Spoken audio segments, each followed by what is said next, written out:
Hello दोस्तों, welcome to our channel latest learn pharmacy. तो today finally we get started the novel drug delivery system previous year question paper 2021-22, ठीक है ना। 2021-22 जो कि जाने वाला है, ठीक। Section A, section B, section C, तीन सेक्शन आते हैं आपके क्वेश्चन पेपर में, जिसमें आपका सेक्शन ए में टोटल 10 क्वेश्चन रहते हैं, दो दो नंबर के। सेक्शन बी में आपके 10 नंबर के 3 क्वेश्चन रहते हैं, जिसमें से 2 करने रहते हैं। और जो सेक्शन सी होता है उसमें आपके 7 क्वेश्चन रहते हैं, 7-7 नंबर के, जिसमें से आपको 5 क्वेश्चन करने होते हैं। तो आइए स्टार्ट करते हैं अपना सेक्शन ए। पहला क्वेश्चन इसमें पूछा गया है, state two major physico chemical properties of the drug relevant to the control release formulation. मतलब कंट्रोल रिलीज फार्मूलेशन में जो ड्रग होती है उसके 2 मेजर फिजिको केमिकल प्रॉपर्टीज के बारे में यहाँ पर आपको डिस्कस करना है। तो पहले हम समझते हैं कि कंट्रोल रिलीज फार्मूलेशन क्या है, ठीक। Control release formulation is one which deliver the drug at a predetermined in manner या in control manner over the time for the better patient compliance. कहने का मतलब क्या है, जो कंट्रोल रिलीज फार्मूलेशन एक ऐसी डिलीवरी सिस्टम है जिसमें कोई भी ड्रग है उसको हम प्री डिटरमाइंड रेट पे ही बनाते हैं कि वो उतने समय में इतना रिलीज आउट होगा।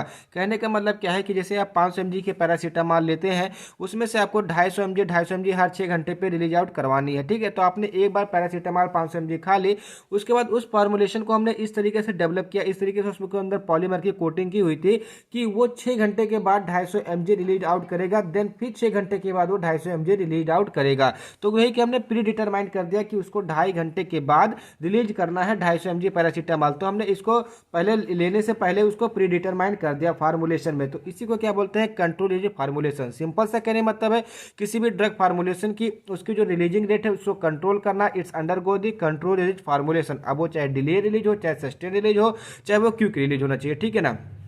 अब इसके में जो मेन क्वेश्चन पूछा क्या है, फिजिको केमिकल प्रॉपर्टीज, मतलब 2 मेजर फिजिको केमिकल प्रॉपर्टी। वैसे तो इसकी जो फिजिको केमिकल प्रॉपर्टीज है सब बता दे रहा हूँ, जैसे एक्वस सोलेबिलिटी हो गई, प्रोटीन बाइंडिंग नेचर हो गया, ड्रग स्टेबिलिटी हो गई, मॉलिकुलर साइज हो गया, पार्टीशन कोफिशिएंट हो गया, पीके हो गया, ठीक है ना। अगर 7 नंबर में पूछा जाता है ये क्वेश्चन तो आपको सारे के सारे पॉइंट डिस्कस आउट वहाँ पे कर देने हैं, ठीक।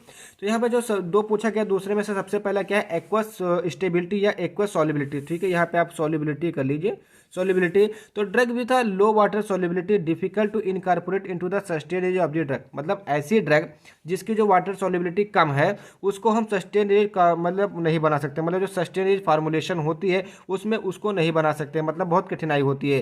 तो drug with high water solubility, ऐसी ड्रग जिनकी जो वाटर सॉलिबिलिटी होती है वो ज़्यादा होती है, ईजिली एंड रैपिडली डिजोल्यूट, वो आराम से डिजोल्यूट हो जाएगी और जो मतलब डिस्ट्रीब्यूट भी हो जाएगी, स्प्रेड भी हो जाएगा, which lead to sharp increase in the blood drug concentration. जो क्या करेगा कि आपके ब्लड ड्रग कंसंट्रेशन में तुरंत जाकर के पहुंच जाएगा। क्यों? क्योंकि जब वाटर की सॉल्युबिलिटी हमारी ड्रग की ज़्यादा होगी तो उतनी तेजी से वो डिजोल्यूशन करेगा, और जितनी तेजी से वो डिजोल्यूशन देगा उतनी तेजी से उसका डिफ्यूजन होगा, और जितनी ज़्यादा तेजी से डिफ्यूजन होगा तो उतनी ही ज़्यादा तेजी से आपके ब्लड सर्कुलेशन के अंदर जाएगा। तो क्या यहाँ पर हम इसको कंट्रोल कर पाएंगे? नहीं कर पाएंगे। तो इसका मतलब क्या है कि ऐसी ड्रग की सॉल्युबिलिटी हमारी ज़्यादा एक्वस में नहीं होनी चाहिए, ठीक।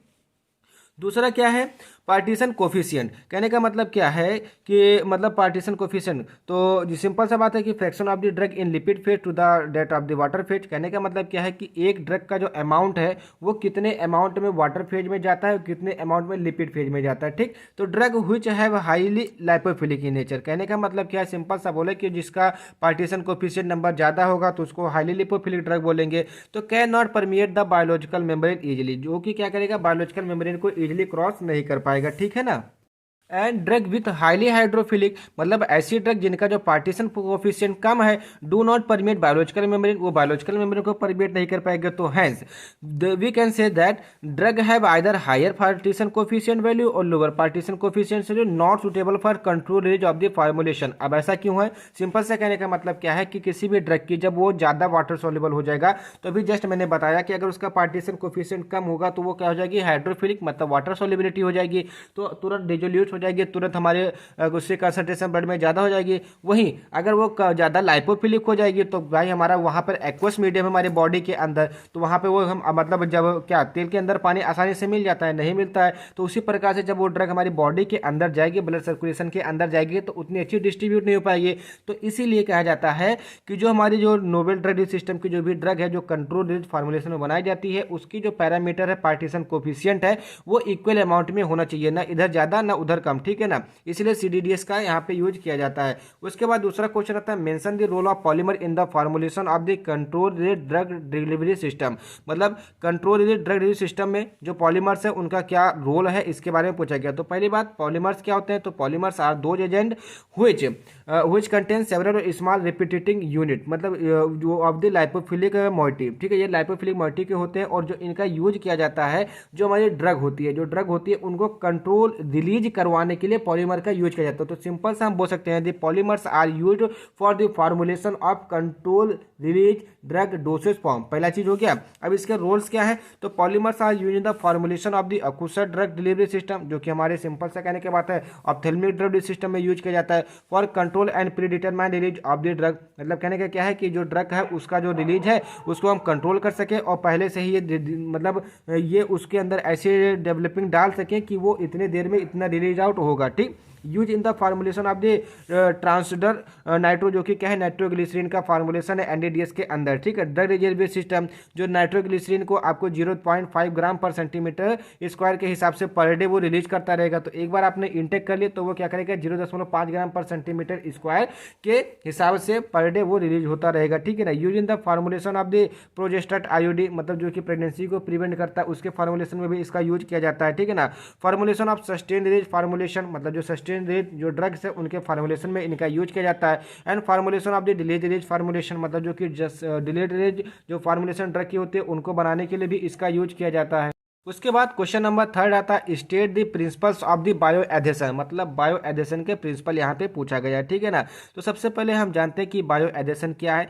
ए फिनोमिना हुएर नेचुरल और synthetic material adhere to the biological surface. देखिए बायो का मतलब क्या होता है कि आपकी बायोलॉजिकल मेम्ब्रेन, एडेशन का मतलब क्या होता है चिपक जाना। तो सिंपल से आपकी जो बायोलॉजिकल मेम्ब्रेन है उसके सरफेस पे जाकर के किसी भी ड्रग का चिपकना या किसी भी फार्मास्यूटिकल डिवाइस का चिपकना, that's called the bioadhesion. तो बायो एडेशन क्या है, एक ऐसा फिनोमिना है जहां पर नेचुरल और synthetic material adhere to the biological surface for prolong period of the time by means of the interfacial force. कहने का मतलब क्या है कि लंबे समय के लिए वहां पर जाकर के वो चिपक जाएंगे और जब लंबे समय के लिए चिपक जाएंगे तो अपना जो ड्रग होगा, जो उनका काम होगा, लंबे समय तक ले देंगे।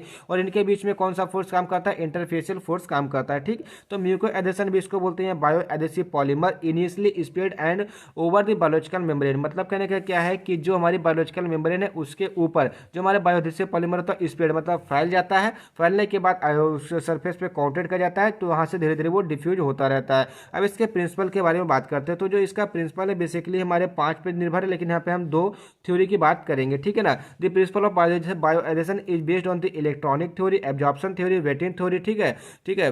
ये हमारे क्या है थ्योरी है जिसके ऊपर इसका प्रिंसिपल बेस करता है। तो इलेक्ट्रॉनिक थ्योरी क्या है, तो bio adhesive polymer and biological membrane possesses opposite electrical charge. कहने का मतलब क्या है कि जैसे हमारी जो बायोलॉजिकल मेम्ब्रेन है और जो हमारी ड्रग रेजिवियर होगी, ठीक है ना, वो दोनों का जो चार्ज होगा, इलेक्ट्रिक चार्ज होगा, वो अपोजिट होगा, ठीक है। When both come in contact, जब दोनों आपस में कांटेक्ट करेंगे, मतलब जब हम उसके ऊपर अप्लाई करेंगे तो they transfer the electron which lead to the building of double electronic layer. क्या करेंगे कि जो हमारी जो बायोलॉजिकल मेम्ब्रेन होगी वो भी अपना चार्ज और जो हमारे ड्रग प्रोडक्ट होगा वो भी अपना चार्ज आपस में कांटेक्ट जब करेंगे तो वहां पर एक इलेक्ट्रॉन की मतलब लेयर बन जाएगी, ठीक है ना। और जब ये लेयर बन जाएगी तो यही काम क्या करेगी, सिंपल सा ड्रग को, मतलब जो ड्रग जो मेन ड्रग है उसको ट्रांसपोर्टेशन करने का काम करेंगी, ठीक। उसके बाद एब्जॉर्प्शन थ्योरी है, ठीक है ना। एब्जॉर्प्शन थ्योरी तो muco adhesive polymer adhere to the mucus layer. कहने का मतलब क्या है कि जो म्यूको एडेसिव पॉलीमर होगा वो आपके म्यूकस लेयर पे जाकर के चिपक जाएगा through the secondary molecular interaction like as electrostatic force हो गया, वेंडर वाल फोर्स हो गया एंड हाइड्रोजन बॉन्ड के द्वारा जाकर के वहां पे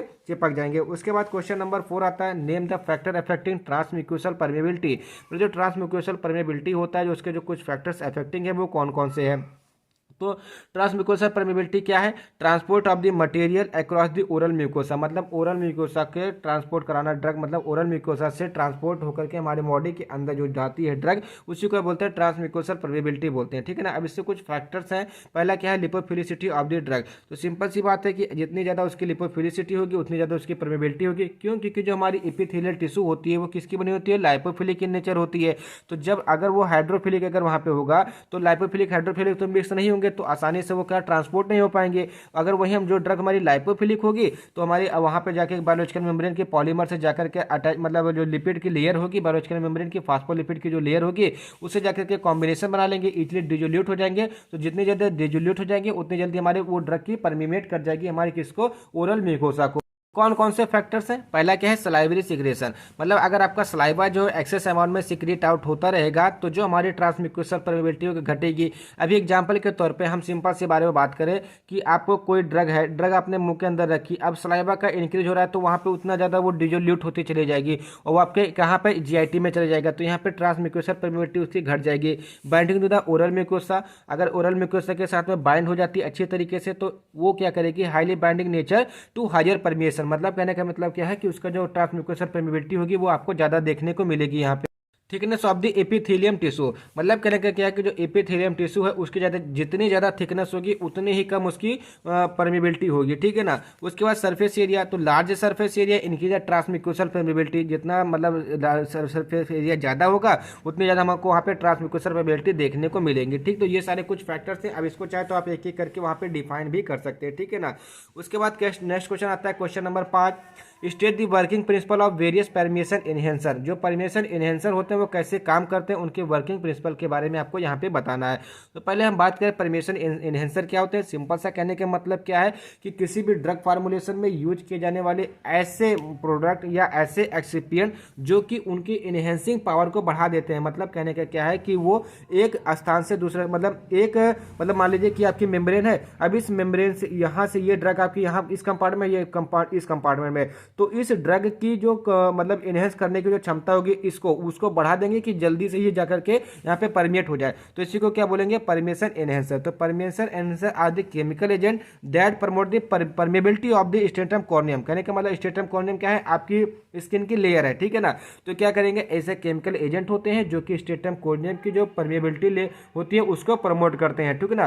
तो द ड्रग मॉलिक्यूल, मतलब ड्रग मॉलिक्यूल के लिए इन ऑर्डर टू मेंटेन और attain the higher therapeutic level, उसका हायर थेरापेटिक लेवल को मेंटेन करने के लिए। अब इसका वर्किंग प्रिंसिपल क्या है, by increasing the partition coefficient, मतलब अगर हम केमिकल एनहेंसर का यूज करते हैं तो उसका पार्टीशन कोफिशिएंट बढ़ेगा, ठीक है ना। तो higher partition coefficient of the drug promote the release of the drug into the skin, मतलब क्या करेगा कि वो जो स्किन के अंदर जो ड्रग को प्रमोट होगा, जो रिलीज होगा उसको प्रमोट करेगा, और जब रिलीज प्रमोट करेगा तो हमारा जो इनहेंसर मतलब परमिशन होगा वो ज़्यादा अच्छा सा होगा, और जब ज़्यादा से अच्छा होगा तो उतना ज़्यादा उसका एक्शन देखने को मिलेगा। It also promote the drug diffusion, ये ड्रग डिफ्यूजन को भी प्रमोट करेगा, ठीक है ना।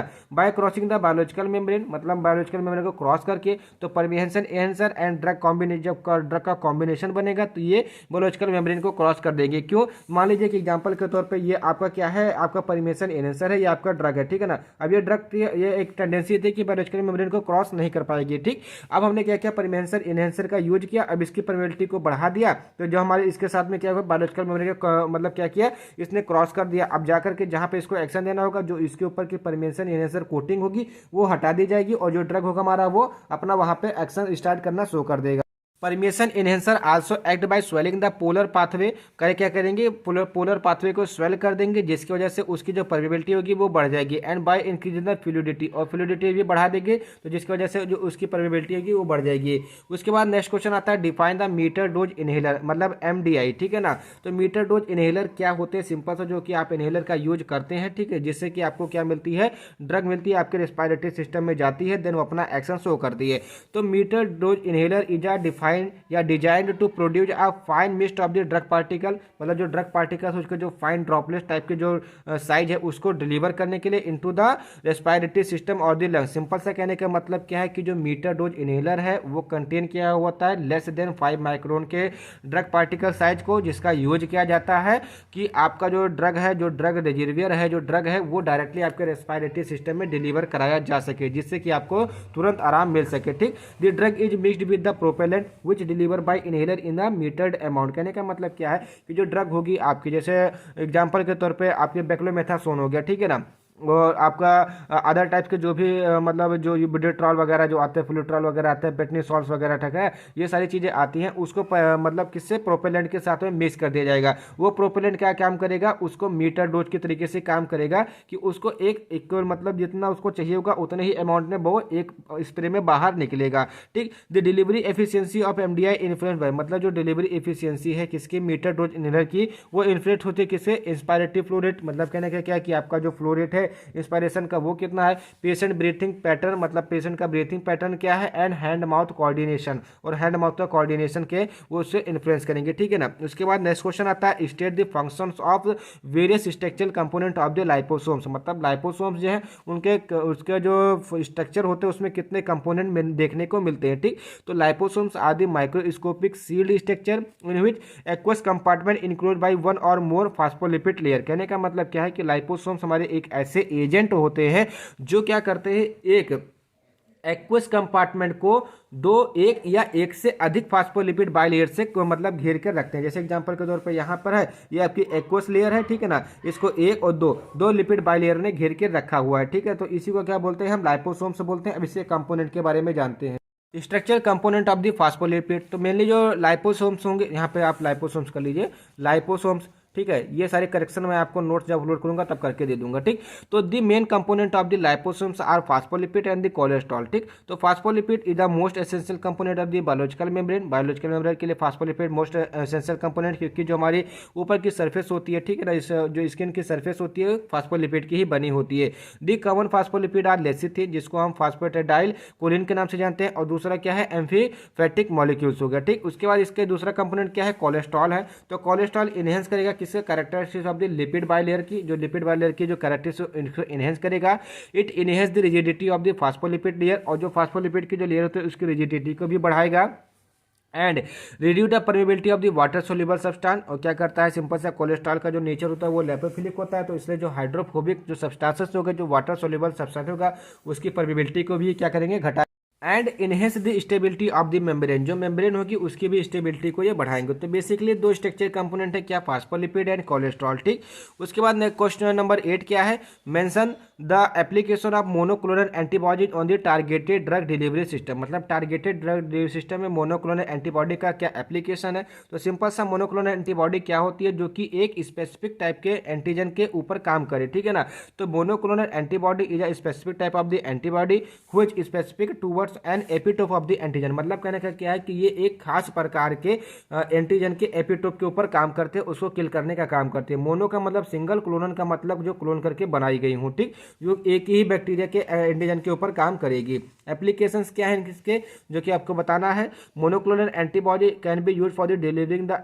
Toxins radioisotope cytokine to the targeted cell, मतलब जैसे कोई कैंसर वगैरह की सेल, ट्यूमर वगैरह की जो सेल्स हैं, ठीक है, वहाँ पर टॉक्सिन मतलब जो उसको मारने का काम करेगी, या रेडियो आइसोटोप जैसे रेडियो एक्टिव आयोडीन्स वगैरह, आयोडीन 131 हो गया, या साइटोकाइनिन्स जो कि इन्फ्लेमेटरी मेडिएटर्स है, ठीक है ना, उसको टारगेट सेल पे ले जाने का काम कौन करता है, मोनोक्लोनल एंटीबॉडी करता है। Monoclonal antibody also use in detecting और diagnosis of the any disease like cancer at specific site in the body. कहने का मतलब क्या है कि जो मोनोक्लोनल एंटीबॉडी होती है, जो स्पेसिफिक साइट पे हमारे किसी भी स्पेसिफिक साइट पे जो कैंसर हो गया उसको डिटेक्शन में यूज करती है। Use for differentiating various type of the human tumour, मतलब जो ह्यूमन ट्यूमर होते हैं उसको डिफरेंशिएट करने का भी काम ये करते हैं। ठीक है ना, मोनोक्लोनल एंटीबॉडी। उसके बाद इसमें क्वेश्चन नंबर 9 आता है, name the intra ocular barrier to ophthalmic drug delivery system, मतलब जो ऑकुलर ड्रग डिलीवरी सिस्टम होता है या ऑप्थेल्मिक ड्रग डिलीवरी सिस्टम होता है, उसमें जो बैरियर्स आते हैं कौन कौन से होंगे। तो बैरियर्स में जैसे नेजोक्रेमल ड्रेनेज हो गया, ठीक है ना, टीएस टर्नओवर हो गया, नॉन कॉर्नियल एब्जॉर्प्शन हो गया, एंड कॉर्नियल परमिशन हो गया। ठीक है ना, अब जैसे एग्जांपल के तौर पर नेजोक्रेमल ड्रेनेज कैसे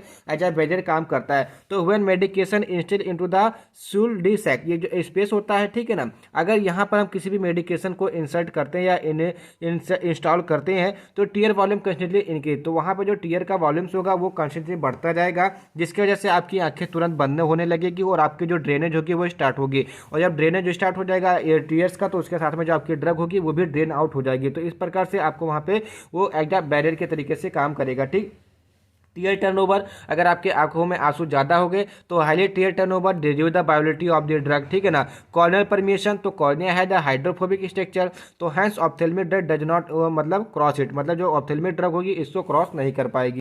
उसके बाद नेक्स्ट क्वेश्चन क्या है, state the limitation of the intrauterine device, मतलब जो इंट्रायूटेरिन डिवाइस है उसके क्या क्या लिमिटेशन है। तो पहला क्या है, it do not protect a women from the acquiring sexually transmitted disease, जो एसटीडी होती है उससे ये प्रिवेंट नहीं करती है, ठीक है ना। Does not use in the डिस्मोनिया, मतलब जो कि ब्लीडिंग समय में जो हो जाता है, ठीक है ना, उसमें इसका यूज नहीं किया जाता है। It liable to cause pelvic inflammation, ये हमारे पेल्विक इन्फ्लेमेशन भी कॉज कर सकती है, ठीक है। ये सब क्या है, इसकी लिमिटेशंस है। इट में कॉजेस हैवी मेंस्ट्रुएशन ब्लीडिंग, जो कि जिसको डिस्नोमिया भी बोला जाता है, ठीक है ना, मेंस्ट्रुएशन ब्लीडिंग हैवी कॉज कर सकता है। Spontaneous expulsion occurs in the small number, कहने का मतलब क्या है कि जो एक्सपल्सन होता है, मतलब जिसके जैसे उसके साइड इफेक्ट देखने को आपके बहुत सारे मिल सकते हैं, तो उसमें भी कई जगह पे देखा गया है। And only for the pregnancy, कहने का मतलब क्या है कि अगर फर्टिलाइजेशन के पहले ही अगर आप इसका यूज करते हो तभी ये प्रेगनेंसी को प्रिवेंट करेगा, अदरवाइज फर्टिलाइजेशन के बाद अगर आप इसका यूज करते हो तो प्रेगनेंसी को ये प्रिवेंट नहीं करेगा, ठीक है ना।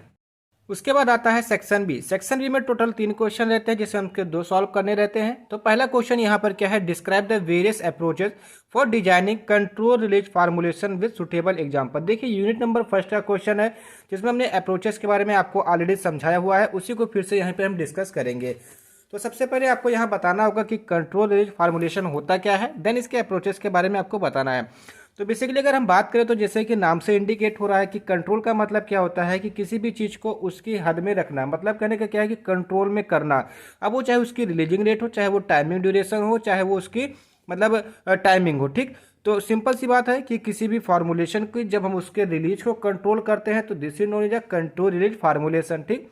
Control release formulation are conceived to release of the drug in control manner over the time. कहने का मतलब क्या है कि समय के साथ साथ उसका जो कंट्रोल है उसको मेंटेन करते हुए रखना, कंसीव करते हुए उसको रिलीज आउट कराना। जैसे एग्जांपल के तौर पे ये कोई ड्रग रिजर्वियर है, मतलब मान लीजिए कोई ड्रग है किसकी, कंट्रोल रिलीज फार्मूलेशन की, ठीक। 30 मिनट के बाद इसने क्या किया कि अपना एक पोर्शन, ये वाला यहाँ पे देख सकते हैं, यहाँ पे केवल 2 पोर्शन बचा, यहाँ पे 3 पोर्शन था, एक पोर्शन को इसने रिलीज कर दिया, बाकी का जो 2 पोर्शन था वो बचा हुआ है, ठीक। तो एक पोर्शन रिलीज हो गया, इसने अपना फार्माकोलॉजिकल एक्शन दे दिया। उसके बाद फिर 30 मिनट के बाद इसका दूसरा पोर्शन रिलीज हुआ, फिर एक पोर्शन बचा, ठीक। तो इस प्रकार से ये क्या करेगा कि ओवर द टाइम, मतलब ये टाइम को कंपेयर करते हुए टाइम के साथ साथ में अपना जो रिलीज होने का जो इसका प्री डिटरमाइंड मैकेनिज्म है उसको ये फॉलो करते हुए चलेगा और अपना फार्माकोलॉजिकल एक्शन हमारी बॉडी के ऊपर शो करेगा, ठीक है ना। तो designing of the drug delivery system to deliver the drug at a predetermined rate, कहने का मतलब क्या है कि प्री डिटरमाइंड रेट के पहले से हम इसके रेट को डिटरमाइन करेंगे कितनी रेट पे ये रिलीज होगी, जिससे क्या होगा कि आपका जो साइड इफेक्ट की जो चांसेस हो वो कम होगा। And better patient compliances to the drug therapy, मतलब जो पेशेंट कॉम्प्लाइंसेस थे कि उनको बार बार डोज लेना पड़ा था, डोज इरर एटीसी वगैरह, वो उससे मतलब निजात मिल जाएगी, ठीक। अब आते हैं अप्रोचेस के बारे में बात करते हैं। तो approaches to design control release formulation, मतलब कहना क्या है, कंट्रोल रिलीज फार्मुलेशन को बनाने के पीछे कौन कौन से अप्रोचेस हैं, ठीक है। Depending upon the mechanism of drug release designing and fabrication, मतलब हम अगर बात करें इसके मैकेनिज्म ऑफ एक्शन के या रिलीज के, डिजाइन के एंड फैब्रिकेशन के, तो control formulation are different type, कितने टाइप के, जैसे सिस्टम अप्रोचेस कितने टाइप के हैं। पहला क्या है, डिफ्यूजन कंट्रोल रिलीज सिस्टम, दूसरा क्या है, dissolution control release system, third क्या है, आयन एक्सचेंज मेथड, ठीक है ना। ये 3 हमको बेसिकली मतलब डिस्कस करने हैं। उसके बाद एक्स्ट्रा में क्या है, pH dependent system and osmotically control release system, and one more is the diffusion and dissolution combination control release system. पहला क्या आता है, डिफ्यूजन कंट्रोल रिलीज सिस्टम, ठीक है ना। पहला अप्रोच क्या है इसका, डिफ्यूजन कंट्रोल रिलीज सिस्टम। तो सिंपली से अगर हम डिफ्यूजन को समझे तो डिफ्यूजन क्या है, द मूवमेंट और transportation of the drug molecule from a region of higher concentration to region of lower concentration until reach equilibrium. मतलब कहना क्या है कि हायर कंसंट्रेशन से लोअर कंसंट्रेशन की ओर ड्रग का मूवमेंट करना जब तक कि दोनों तरफ जो ड्रग की कंसंट्रेशन है बराबर हो जाए, this is known as diffusion, ठीक। तो in control formulation the diffusion rate is of any formulation can be control in manner to predetermine rate. कहने का मतलब क्या है कि उसको हम जब फार्मुलेशन करेंगे तो जो उसके रेट ऑफ रिलीज है उसको प्री मतलब पहले ही उसको सेलेक्ट कर लेंगे कितने रेट पे ये रिलीज होगी, ठीक है ना।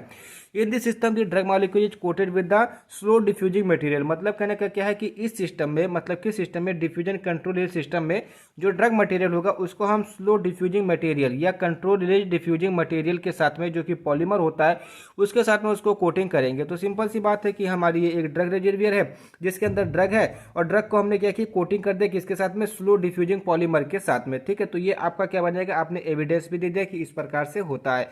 अब इसमें types of the dissolving control system, मतलब जो डिफ्यूजिंग कंट्रोल सिस्टम है उसके कौन कौन से टाइप हैं।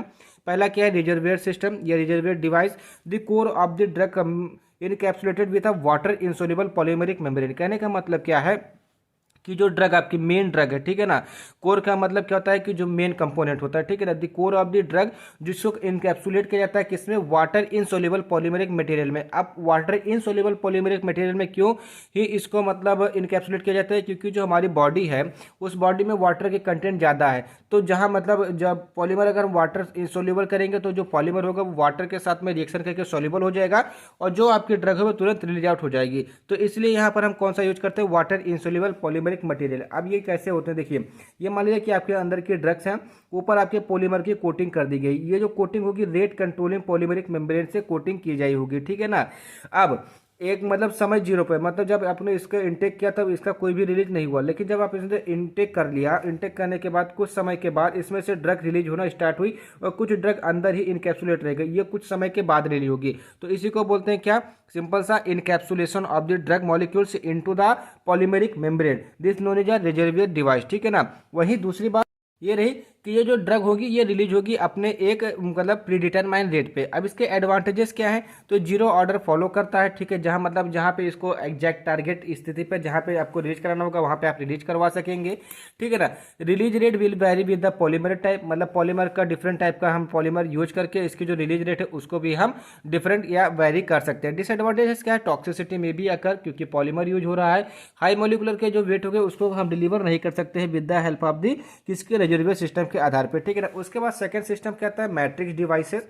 तो the drug molecules disperse with in a polymeric network. कहने का मतलब क्या है कि ये मान लीजिए कि आपकी एक ड्रग है, ठीक है ना, इस ड्रग को एक पॉलीमर के अंदर बंद किया जाएगा, मतलब इनकैप्सुलेट किया जाएगा। इसी प्रकार से कई सारे ड्रग मतलब पॉलीमर के अंदर बंद किए गए हुए ड्रग को एक पॉलीमर के अंदर बंद करके रख दिया जाएगा। इसी को क्या बोलते हैं, मैट्रिक्स सिस्टम। तो मैट्रिक्स सिस्टम में क्या होता है, पॉलीमर नेटवर्क होता है। पॉलीमर नेटवर्क का मतलब पॉलीमर का जाल होता है जिसके अंदर ड्रग हमारी वहां पे फिलअप रहती है। जैसे कि एग्जाम्पल के तौर पर मैंने यहाँ पे बताया कि सिंगल ड्रग को हम एक सिंगल पॉलीमेरिक मेम्ब्रेन से क्या किया, यहाँ पे कोट किए हुए हैं, ठीक है ना। अब इसी प्रकार से दूसरे मॉलिक्यूल के भी तीसरे मॉलिक्यूल को ऐसे हमने क्या किया, और जब सारे के सारे पॉलीमर कंटेनिंग ड्रग हमारे हो गए तो उसको हमने एक और पॉलीमर के अंदर पैक कर दिया।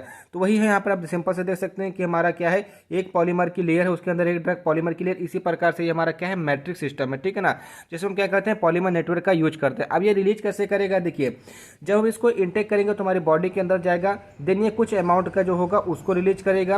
उसके बाद फिर जब कुछ समय के बाद जो बची हुई ड्रग होगी उसको रिलीज करेगा, देन कुछ समय के बाद जो इसमें बची हुई ड्रग होगी वो उसको रिलीज करेगा। तो यही क्या है, release of the drug in this phases, किसमें, मैट्रिक्स सिस्टम है। अब इसके एडवांटेजेस क्या है, ये provide better and greater biocompatibility provide कराता है। ईजी टू प्रोज मतलब आसानी से उसको बना सकते हैं। सिंपल सा क्या है कि एक ड्रग को लीजिए, उसके ऊपर पॉलीमर की कोटिंग, देन हम कई सारे पॉलीमर्स के कोटिंग ड्रग लेकर हम उसको एक साथ में फिर से कोट कर देंगे, ठीक है ना। हाई मॉलिकुलर के वेट ड्रग होंगे उसको भी हम इसमें प्रिपेयर कर सकते हैं। अब इसके डिसएडवांटेजेस क्या है कि ये जीरो ऑर्डर जो होता है उसको फॉलो नहीं करते हैं, ठीक। ये पहला सिस्टम हो गया किसका, डिफ्यूजन का। उसके बाद आता है आपका दूसरा अप्रोचेस में डिसोल्यूशन कंट्रोल रिलीज सिस्टम। तो डिसोल्यूशन क्या है, dissolution is the process in which substance for like example के drug dissolve in a solvent to form a solution. कहने का मतलब क्या है कि कोई भी सॉलिड पार्टिकल्स या कोई भी ड्रग पार्टिकल जब किसी एक अप्रोप्रिएट सॉल्वेंट में डिजॉल्व कर लिया जाता है तो उसमें टूट जाता है, टूटने के बाद एक सॉल्यूशन फॉर्म कर लेता है, तो उसी को क्या बोलते हैं, डिसोल्यूशन।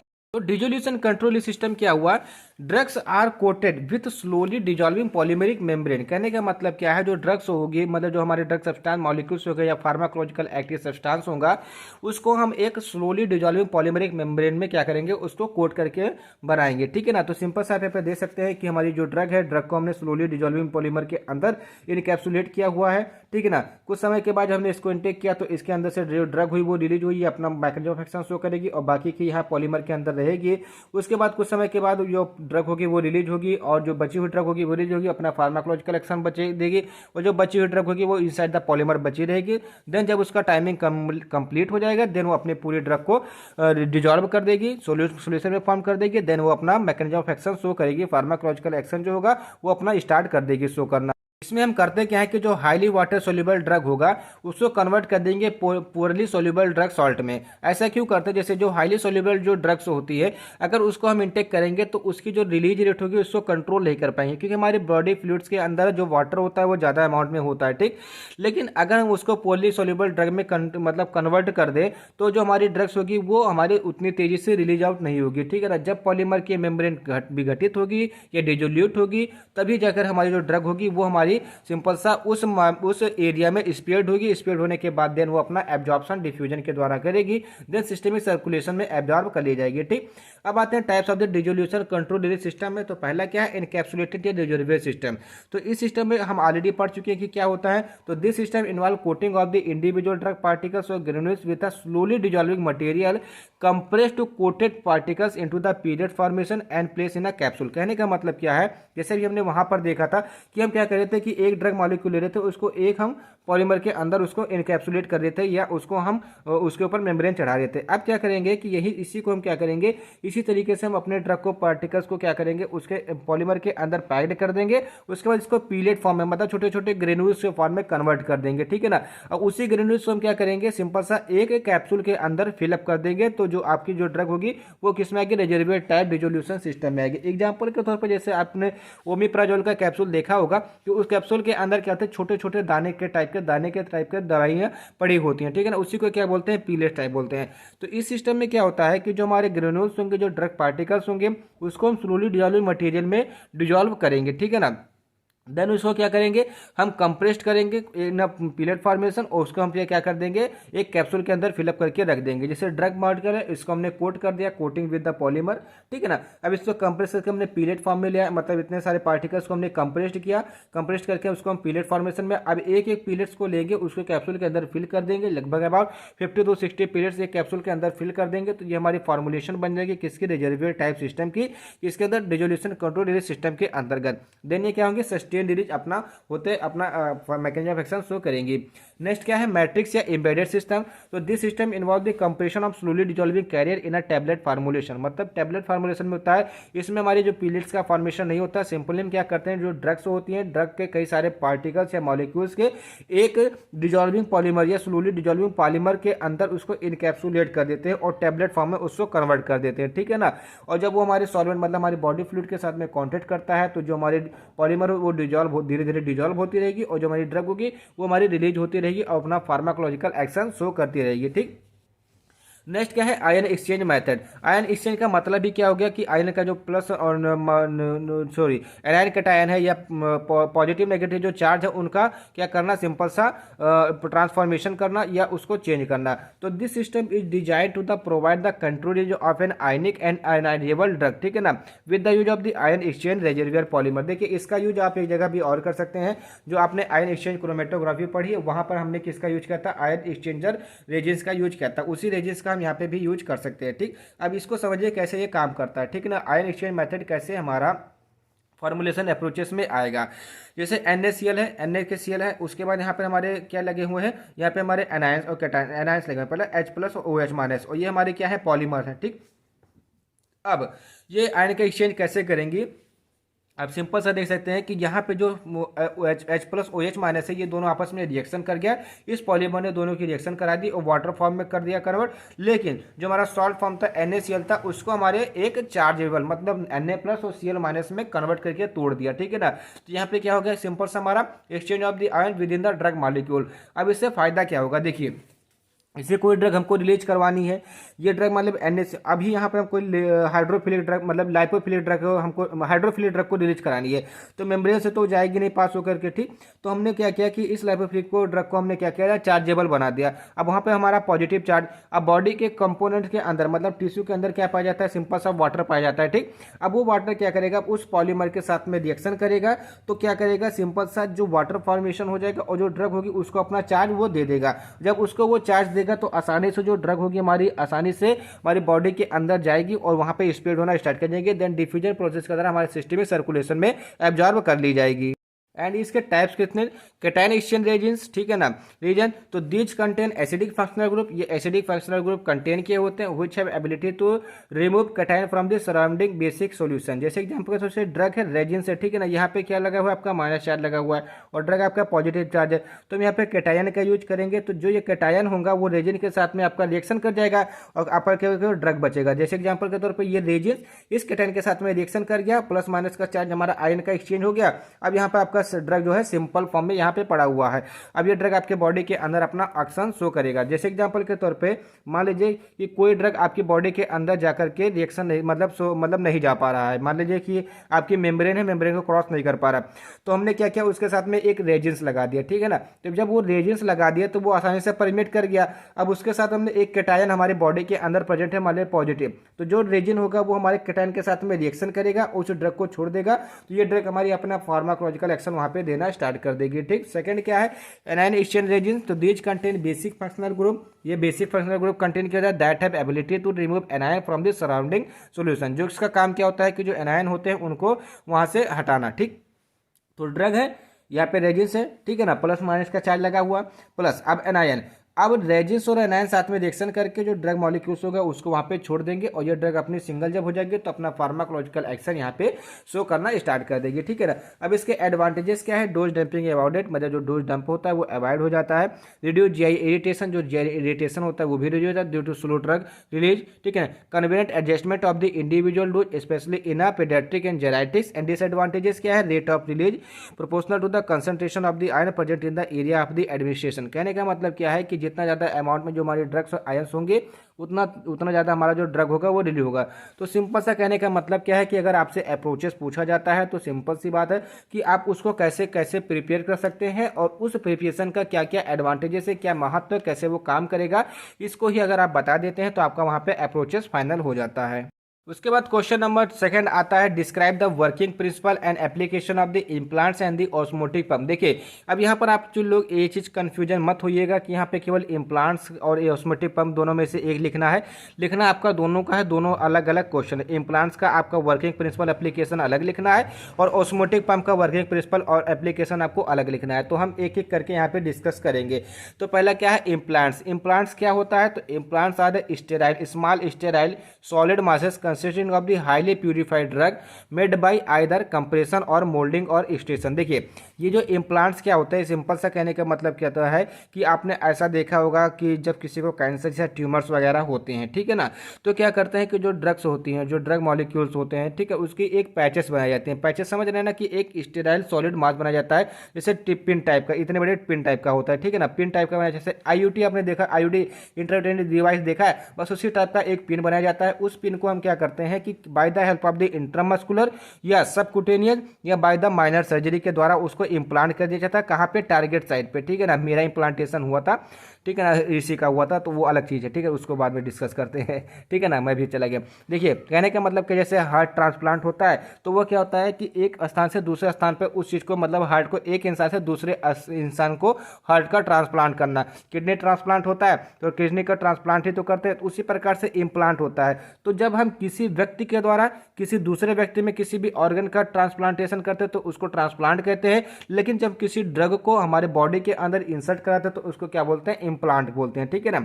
तो implants are the small sterile solid masses consisting of the highly purified drug made by either compression or moulding or station, ठीक है, ये समझ में आ गया।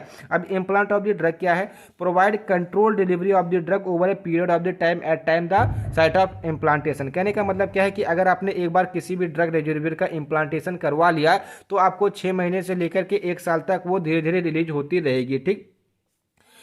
उसके बाद the implant consist of the active drug, जो इम्प्लांट होगा वो एक्टिव ड्रग को कंटेन किए रहेगी।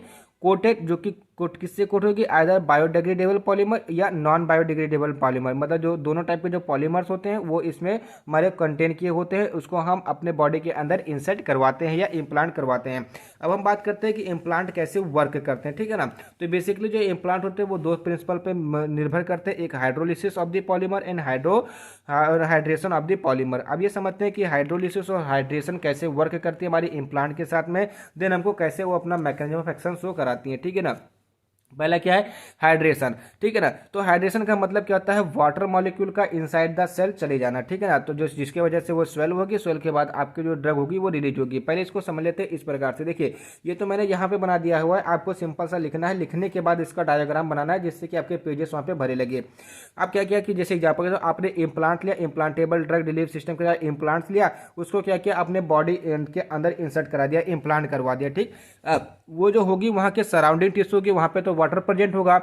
अब वो वाटर क्या करेगा, ये इम्प्लांट एब्जॉर्ब करेगा, ठीक। जब ये वाटर को एब्जॉर्ब कर लेगा तो जब इसके अंदर जैसे एक किशमिश को आप भिगोते हैं तो उसके अंदर ऑस्मोसिस प्रोसेस के द्वारा जो वाटर वो कंटेंट होता है वो अंदर जाता है, देन वो किशमिश फूल जाती है ना, स्वेल हो जाती है ना। उसी प्रकार से जो इम्प्लांट होंगे जब ये वाटर के कंटेंट में आएगा तो ये स्वेल हो जाएगी। जब स्वेल हो जाएंगी जब इम्प्लांट्स का, तो जानते हैं कि जब ज़्यादा स्वेल हो जाएंगे तो यहाँ से धीरे धीरे हाइड्रोस्टेटिक प्रेशर जनरेट होगा, और जब हाइड्रोस्टेटिक प्रेशर जनरेट होगा तो ड्रग को रिलीज आउट करने लगेंगे, ठीक है। तो ये हमारी जो साइट होगी वहाँ पे जो ड्रग होगा वो रिलीज करने लगेगा। तो implants are mixed into the body by the sub, मतलब कहना है inserted into the body by the subcutaneous or intramuscular or via the minor surgery के रूट से हम जो इम्प्लांट्स होते हैं उसको अपने बॉडी के अंदर इंसर्ट करवाते हैं, ठीक।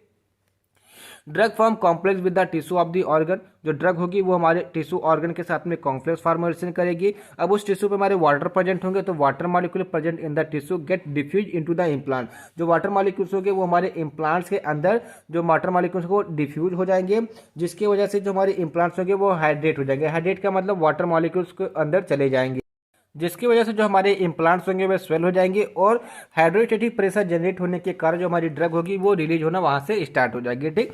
दूसरा जो वर्किंग प्रिंसिपल क्या है, हाइड्रोलिसिस ऑफ द इम्प्लांट, मतलब इम्प्लांट का हाइड्रोलिसिस करवाना। तो implants are inserted through the subcutaneous route IM या via the minor surgery at a specific site, ठीक है ना। Tissue fluid react with the coated polymer of the implant, जो tissue fluids होगा वो हमारे पॉलीमर के साथ में क्या करेगा, रिएक्शन करेगा, जिसकी वजह से जो polymer layer of the implant can break or clip, जिसकी वजह से जो हमारा पॉलीमर होगा उसकी जो ऊपर की जो लेयर होगी वो हमारी ब्रेक हो जाएगी या टूट जाएगा। और जब वहाँ पे वो टूटेगा तो drug moiety connect to the biological surface, जब टूटने के बाद जो ड्रग मॉइटी होगी वो आपके बायोलॉजिकल सरफेस से कॉन्टेक्ट करेगी एंड डिफ्यूजन वहाँ पे होने लगेगा, वो अपना शो एक्शन करने लगेगी, ठीक है। कैसे काम करती है, जैसे ये इम्प्लांट हमने क्या किया, अपनी बॉडी के अंदर इंसर्ट कराया या इम्प्लांट कराया, ठीक है ना, इनटू द ऑर्गन। अब हमारे वहाँ पे टिश्यू होंगे, वो टिश्यू वाटर प्रोवाइड कराएंगे। अब वाटर और इम्प्लांट दोनों आपस में मिलेंगे तो वहाँ पे जो उसका पॉलीमर होगा, इम्प्लांट का जो पॉलीमर होगा वो वाटर की प्रेजेंस में क्या करेगा, क्लीवेज होना स्टार्ट हो जाएगा, मतलब टूटना हो जाएगा, विघटन उसका होने लगेगा। जब उसका विघटन होने लगेगा तो हमारी ड्रग वहाँ पे रिलीज होना स्टार्ट हो जाएगी, देन वो अपना फार्माकोलॉजिकल एक्शन शो करेगी। तो ये क्या था, हमारा इम्प्लांट का वर्किंग प्रिंसिपल था। अब इसके एप्लीकेशंस क्या है इम्प्लांट्स के, तो पहला क्या है, सिलिकॉन रॉड इम्प्लांट जो होता है उसको use for the delivery of the testosterone propionate, जो कि किसको, प्रोस्टेट जो कैंसर होता है उसमें इसका यूज किया जाता है ट्रीट करने के लिए। डेंटन इम्प्लांट जैसे स्टेनस फ्लोराइड होता है, have developed for the local prodrug action.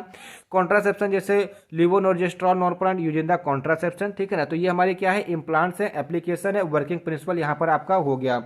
उसके बाद आता है आपका ऑस्मोटिक पंप, ठीक है। इसमें दो क्वेश्चन पूछा गया था, एक इम्प्लांट का वर्किंग प्रिंसिपल एप्लीकेशन, एक ऑस्मोटिक पंप का वर्किंग प्रिंसिपल एंड एप्लीकेशन पूछा गया है, ठीक है ना। तो हमारा क्या है, ऑस्मोटिक पंप क्या था, तो osmotic pump is a device use to generate osmotic pressure for delivery of the implant drug. मतलब कहना क्या है कि जो ऑस्मोटिक पंप होता है वो किस काम में यूज होता है, हाइड्रोस्टेटिक जो प्रेशर होता है उसको जनरेट करने के लिए, जिसकी वजह से क्या, जो हाइड्रोस्टेटिक प्रेशर किस लिए रिक्वायरमेंट होता है, हमारे जो इम्प्लांट की ड्रग होती है उसको डिलीवर कराने के लिए, ठीक। एग्जाम्पल के तौर पे एलजेट ऑस्मोटिक पंप, तो Alzet osmotic pump provide zero order delivery of the therapeutic agent. देखिए उसका जो कुछ स्ट्रक्चर होता है कुछ इस प्रकार से होता है, यहीं पर हम इसकी वर्किंग प्रिंसिपल समझते हैं कि कैसे ये काम करता है। मान लीजिए कि ये आपका क्या है कि एक एलजेट ऑस्मोटिक पंप है, ठीक है ना। अभी आप ये मान लीजिए कि ये जो सराउंडिंग इन्वायरमेंट है ये आपके बॉडी के अंदर पार्ट है, मतलब जो ये हमारी डिवाइस है इसको मैंने बॉडी के अंदर इंसर्ट करा लिया है, ठीक है ना। ये यहाँ पर हमारा जब बॉडी के अंदर, तो यहाँ पे टिश्यूज होंगे, टिश्यूज के साथ में H2O वाटर मॉलिक्यूल्स होगा, ठीक है। तो हमारा क्या जगह ये एक्वस इन्वायरमेंट होगा। आप समझिए एक्वस इन्वायरमेंट हो गया। अब हमारी जो पहली मेम्ब्रेन है क्या है, ये सेमी परमेबल मेम्ब्रेन है, सेमी परमेबल मेम्ब्रेन है। अब इससे जो हमारी वाटर हो गई ये इसको सेमी परमेबल से ऑस्मोटिक के द्वारा जो ड्रग होगी यहाँ पे पेनिट्रेट करके इनसाइड द सेल जाएगी, मतलब इसके अंदर चली जाएगी, ठीक है ना। जब इसके अंदर चली जाएगी तो यहाँ पर हमारे क्या हो जाएंगे, ऑस्मोटिक एजेंट प्रेजेंट होते हैं, जैसे NaCl हो गया, ठीक है ना। जब वाटर NaCl आपस में रिएक्शन करेंगे तो वहाँ पे क्या करेंगे, एक हाइड्रोस्टेटिक प्रेशर का निर्माण करेंगे, मतलब जनरेट करेंगे। जब वो जनरेट करेंगे तो यहाँ पे जो हमारी ड्रग रिजर्वियर होगी, मतलब जो यहाँ पे ड्रग प्रेजेंट होगी, जब यहाँ पर हाइड्रोस्टेटिक जब यहाँ पे प्रेशर लगेगा तो ये जो ड्रग होगी ये सिंपल सा ऊपर की तरफ जाने की कोशिश करेगी। मतलब एग्जाम्पल के तौर पर अगर आप कोई ग्लास लेते हैं, ग्लास को पूरा ढक देते हैं, एग्जाम्पल के तौर पर आप पानी की बॉटल ले लीजिए, ठीक है ना। पानी की बॉटल के अंदर क्या कीजिए, एक आप ढक्कन छोड़े एक बजड़ी के डाल दीजिए या कोई एक छोटा पदार्थ डालिए। अब उसके अंदर आप फूंक मारेंगे तो देखेंगे कि जो अंदर होगा, जो बजड़ी होगी, जो भी मटेरियल होगा वो उधर उधर कूदने का काम करेगा, क्योंकि वहां पे प्रेशर बन गया। अब वही प्रेशर क्या होगा कि उसको बाहर निकालने का काम करेगा। ठीक उसी प्रकार से यहाँ पर हाइड्रोस्टेटिक प्रेशर जनरेट होगा, जिसकी वजह से जो यहाँ पर ड्रग होगी, जो ड्रग होगा वो ड्रग क्या करेगा, ऊपर की तरफ जाएगा और ये जो कैप होगा वो रिमूव होगा, हमारी जो ड्रग होगी वो वहाँ पे रिलीज आउट हो जाएगी। ठीक, ये हो इसका किसका, एल्जेट ऑस्मोटिक पंप का प्रिंसिपल है। अब ये काम कैसे करता है, once drug solution is filled in reservoir, मतलब जब एक बार हम ड्रग को फील्ड करते हैं रिजर्वियर में, an additional component stainless steel flow modulator is inserted into the body of the osmotic pump. कहने का मतलब क्या है कि हम वहाँ पर एक स्टेनलेस स्टील फ्लो जो मॉड्यूलेटर होगा उसको इंसर्ट कराते हैं। आफ्टर इम्प्लांटेशन, मतलब इम्प्लांटेशन के बाद water from the tissue fluid penetrate semi परवे मेम्ब्रेन, मतलब कहना क्या है कि जो टिश्यू फ्लूइड होगा वहाँ से जो वाटर होगा वो हमारी किस में चला जाएगा, इस डिवाइस के अंदर, जो क्या करेगा, डिजॉल्व ऑस्मोटिक एनर्जी सोर्स, जो कि क्या है NaCl। मैंने अभी आपको जस्ट बताया कि NaCl वाटर के साथ में हमारा वहाँ पे रिएक्शन करेगा, जिसकी वजह से वहां पर ऑस्मोटिक प्रेशर क्रिएट होगा, space between the drug reservoir and semi परवे मेम्ब्रेन। वो क्या करेगा, ड्रग को सिंपल सा रिलीज करवाएगी। ठीक, तो this osmotic pump may be use for the delivery of the drug like the micro capsules, steroid, peptides and ionisable drug molecules. उसके बाद दूसरा कौन सा है हमारा ऑस्मोटिक पंप में, paper pressure infused osmotic pump. देखिए ये जो क्वेश्चन लिखा गया है, आंसर लिखा गया है, इसको थोड़ा सा बड़ा करने के लिखा गया है कि आपको जो 10 नंबर का क्वेश्चन है तो आराम से आपका यहाँ पे, अगर मैं यहाँ पे आपको 3-4 पेज में दे रहा हूँ तो वहाँ पर आसानी से 5 है, क्योंकि ये पेज भी बड़ा है, ठीक है ना। तो वहाँ पर जो आपका पेज होता है थोड़ा इसके अकॉर्डिंग छोटा होता है, तो आपका आराम से 5-6 पेज में चला जाएगा। लेकिन एक्चुअल में देखा जाए तो बात वहाँ पे पेजेस की नहीं होती है, आपने कंटेंट कैसा लिखा हुआ है इसकी बात होती है। कि कंटेंट आपका एक्यूरेट है तो आपको नंबर अच्छे मिलेंगे। ठीक, लेकिन कंटेंट के साथ साथ में अपने पेजेस भी दिए हुए हैं तो आपको और अच्छे नंबर मिलेंगे। ठीक, तो this device deliver the drug through the vapour pressure at a given temperature. कहने का मतलब कि गिवन टेम्परेचर पे वेपर प्रेशर के द्वारा में जो ड्रग होती है वो रिलीज होती है। कैसे काम कैसे करती है, देखिए सिंपल सा, ये क्या है, ये आपका इन्फ्यूज ऑस्मोटिक पंप है, ठीक है ना। यहाँ पर क्या आता है कि हमारा वेपोराइजेबल फ्लूइड होगा, जब इसको हम हीट करेंगे तो सिंपल सी बात है, जब किसी भी सॉल्वेंट को हीट करते हैं तो वहाँ से गैस निकलती है और वो गैस क्या करती है, हमारी एज अ प्रेशर के तरीके यहाँ पे काम करेगी, ठीक है ना। और यहाँ पर हमारी जो ड्रग रिजर्वियर होगी, जब यहाँ से जब प्रेशर बनेगा तो ये क्या करेगी, एक प्रेशर जाएगा ऊपर की तरफ, ठीक है, ये तो ऊपर की तरफ जाएगा ना, तो इसको क्या करेगी, इसको ढकेलेगी। मतलब कहने का इसको जैसे कुकर है, मतलब एक कुकर है, कुकर के अंदर हमने पानी रख दिया है, पानी रखने के बाद उसको हमने नीचे से टेम्परेचर दे दिया। अब जब वाटर वेपर में कन्वर्ट होगा तो बाहर निकलने की कोशिश करेगा, तो जिसके जब इसके अंदर प्रेशर ज़्यादा बजे, कुछ कुकर के अंदर जब प्रेशर तो सीटी बजने लगेगी, तो सीटी जब उठ जाती है तो वहाँ से प्रेशर निकलना स्टार्ट हो जाता है। उसी प्रकार से जब यहाँ पे प्रेशर ज़्यादा हो जाएगा तो जो हमारी ड्रग होगी इसको ऊपर ढकेलना स्टार्ट कर देगा, तो जिसके वजह से जहाँ हमारी ड्रग होगी यहाँ से रिलीज होना स्टार्ट हो जाएगी, और जो ड्रग हमारी होगी इनसाइड द सेल या बाय द ऑर्गन वहाँ पे रिलीज होना स्टार्ट हो जाएगी। ठीक है, तो आफ्टर इम्प्लांटेशन जो फ्लोरोकार्बन होगा, जो कि क्या कहता है, एज अ वेपोराइजेशन या फ्लूइड या चैम्बर के तरीके से काम करेगा, एज अ सोर्स के तरीके से काम करेगा। वेपोराइड एट द बॉडी टेम्परेचर, जो कि बॉडी टेम्परेचर पे वेपोराइड हो जाएगा, जिसकी वजह से वहाँ पे वेपर प्रेशर क्रिएट होगा। तो जिसके जब वेपर प्रेशर क्रिएट होगा तो expel the drug through the flow regulator, जो फ्लो रेगुलेटर है वहाँ से जो ड्रग होगा एक्सपेल होना स्टार्ट हो जाएगी, and drug reach to systemic circulation at a constant rate. जो हमारी ड्रग होगी वो हमारी सिस्टमिक सर्कुलेशन में पहुंच जाएगी एक कांस्टेंट रेट पे। अब इसका एप्लीकेशन क्या है, osmotic pump used to deliver the insulin, morphine, ETC. ठीक है, तो अभी हमने इसका जस्ट एक एप्लीकेशन और क्या देखा था, osmotic pump may be used for the delivery of the drug like the micro capsules हो गया, स्टेरॉइड हो गया, पेप्टाइड्स हो गया, आयोनाइजेबल ड्रग मॉलिक्यूल्स, ईटीसी, ये हो गए। तो यहाँ पर आपका ये जो क्वेश्चन होता है कंप्लीट। ठीक है, उसके बाद क्वेश्चन नंबर थर्ड आता है, explain the formulation approaches of the transdermal drug delivery system to overcome the barrier effect of the skin.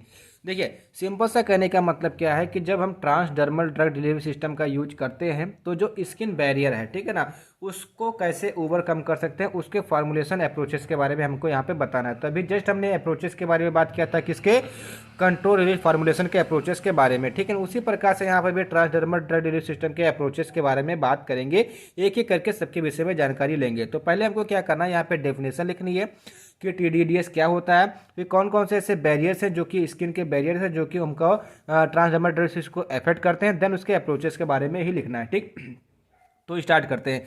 पहला क्या है, ट्रांसडर्मल ड्रग डिलीवरी सिस्टम होता क्या है। तो transdermal drug delivery system is a painless method, मतलब इसमें पेन नहीं होता है, of the delivering the drug systematically, मतलब सिस्टमेटिकली के मतलब हमारी जो ड्रग होगी उसको सिस्टमेटिकली हम अपने बॉडी के अंदर डिलीवर कराते हैं।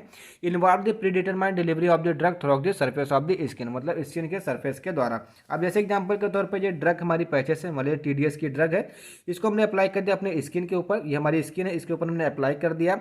अप्लाई करने के बाद ये हमारी सिस्टम में सर्कुलेशन में डायरेक्ट पहुंच जाएगी और किसी भी प्रकार का हमको पेन नहीं होगा। तो सिंपल सा स्किन का यूज करके किसी भी ड्रग मॉलिक्यूल्स को इनसाइड द सिस्टम सर्कुलेशन में पहुंचाना, this is known as a transdermal drug delivery system. ठीक, अब इसमें कौन कौन से ऐसे बैरियर्स हैं। पहला क्या है, कॉम्प्लेक्स या मल्टीलेयर स्ट्रक्चर। कहने का मतलब क्या, जो हमारी स्किन है, जैसे यहाँ पे स्टेटनियम कॉर्नियम पाया जाता है जो कि बहुत ही मेजर बैरियर होता है किसी भी ड्रग को क्रॉस करवाने के लिए। ठीक है ना, वो हो गया। स्मॉल पोर साइज, मतलब जो इसके पोर साइज होते हैं वो स्मॉल होते हैं, इसकी वजह से हाईली हाइड्रोफोबिक आउटर लेयर, मतलब जो हमारे स्किन के ऊपर की जो लेयर होगी उसके जो हाइड्रोफोबिक, मतलब जो उसकी लेयर है वो ज़्यादा लाइपोफिलिक या हाइड्रोफोबिक हो सकती है, एंड हाइड्रोफिलिक इनर लेयर, और जो अंदर की लेयर वो ज़्यादा हाइड्रोफिलिक है। ठीक है ना, तो इसकी वजह से हमारे ये सारे बैरियर्स हो सकते हैं TDS में। अब इसके फार्मुलेशन अप्रोचेस के बारे में बात करते हैं। ठीक, तो all the transdermal dosage form comprise से certain number of the layer. कौन कौन सी, जैसे बैकिंग लेमिनेट लेयर होगी, वो top most of the layer of the drug होगी, मतलब ड्रग के बारे में बताना है। ठीक है ना, जो प्रिवेंट करेगी किसको, ट्रांसडर्मल ड्रग डिलीवरी सिस्टम को। ठीक है, किससे, वाटर से, डस्ट से, माइक्रो ऑर्गेनिज्म से ड्यूरिंग द यूजेस। ठीक, उसके बाद ड्रग रिजर्वियर होगी, जो drug reservoir sandwich between the rate controlling membrane and banking membrane, मतलब जो बैकिंग लेयर होगी और जो हमारे रेट कंट्रोलिंग मेम्ब्रेन होगी उन दोनों के बीच में प्रेजेंट होगी। ठीक है ना, और रेट कंट्रोलिंग पॉलीमर मेम्ब्रेन क्या होगी, may be porous or non porous, and control the release of the drug. अब देखिए मैं ये तीन चीज आपको क्यों बता रहा हूँ कि जब अब आपके अप्रोचेस के बारे में बताएंगे, इसके फॉर्मुलेशन अप्रोचेस के बारे में जब पढ़ेंगे, तब यही तीन चीज आपके वहां पे मेन होंगी, यही तीन चीज का बार बार वहां पे जिक्र होगा। ठीक है, The barrier of skin to the TDS can be overcome by designing of the TDS in the following method। मतलब हम फॉलोइंग मेथड का यूज करके, सिस्टम का यूज करके जो हमारा बैरियर है स्किन का उसको हम दूर कर सकते हैं। ठीक है, तो पहला क्या है, मेम्ब्रेन परमिएशन कंट्रोल सिस्टम। तो सिंपल सी बात है कि मेम्ब्रेन परमिएशन जो है उसको हम कंट्रोल कर दें, जिसके जैसे हमारा जो बैरियर है वो ओवरकम हो जाएगा।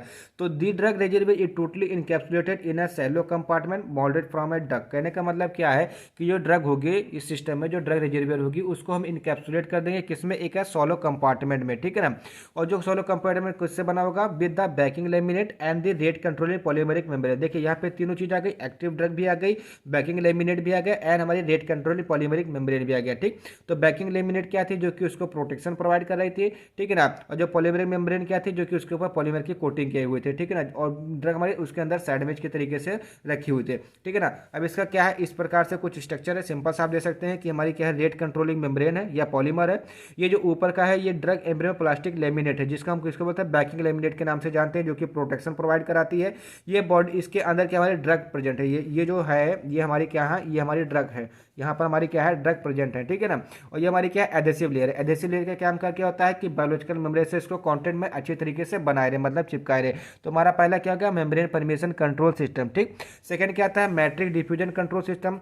तो it is prepared by होमोजेनियसली dispersing the drug particle with the liquid polymer. कहने का मतलब क्या है कि इसका प्रिपरेशन कैसे करते हैं कि हम लिक्विड पॉलीमर को लेते हैं और जो हमारी ड्रग होगी उसको होमोजेनियसली मिक्स करेंगे, followed by the cross linking chain, जिसके मतलब वहाँ पे हमारा दोनों आपस में कॉम्प्लेक्स फॉर्मेशन होगा, किससे किसके बीच, ड्रग के बीच और हमारे पॉलीमर के बीच। ठीक है, it can be prepared by homogeneously blending to the solid drug with a rubbery polymer at the an elevated. कहने का मतलब सिंपल सा मतलब क्या है कि इसको हम एक मेथड से और प्रिपेयर कर सकते हैं, किस मेथड के साथ, जो हमारा ड्रग होगा, जो सॉलिड मटेरियल होगा, उसको जो रबरी पॉलीमर के साथ में दोनों आपस में ब्लेंड करने का मतलब क्या होता है, मिक्स कर देंगे, अच्छे तरीके से मिक्स कर देंगे। तो इस प्रकार से भी हम इसको प्रिपेयर कर सकते हैं। जैसे हमने ड्रग लिया, ड्रग को पॉलीमर के साथ में मिक्स किया, मिक्स करने के बाद उसको एक मोल्ड में मोल्ड कर दिया, मतलब वो एक शेप दे दिया। तो उसके बाद क्या करेंगे, जो भी एक्स्ट्रा वहाँ पे वॉल्यूम होगा, ठीक है ना, उसको हम मतलब अंडर द वैक्यूम इवापोरेट कर देंगे सॉल्वेंट को। तो हमारा वहाँ पे ड्राई मिल जाएगा, एक ड्राई डोसेज फॉर्म मिल जाएगा मोल्ड। तो mould drug then moulded with in a drug impermeable backing membrane and adhesive polymer. उसके फिर हम क्या कर देंगे, पॉलीमर की कोटिंग कर देंगे, किसके साथ में,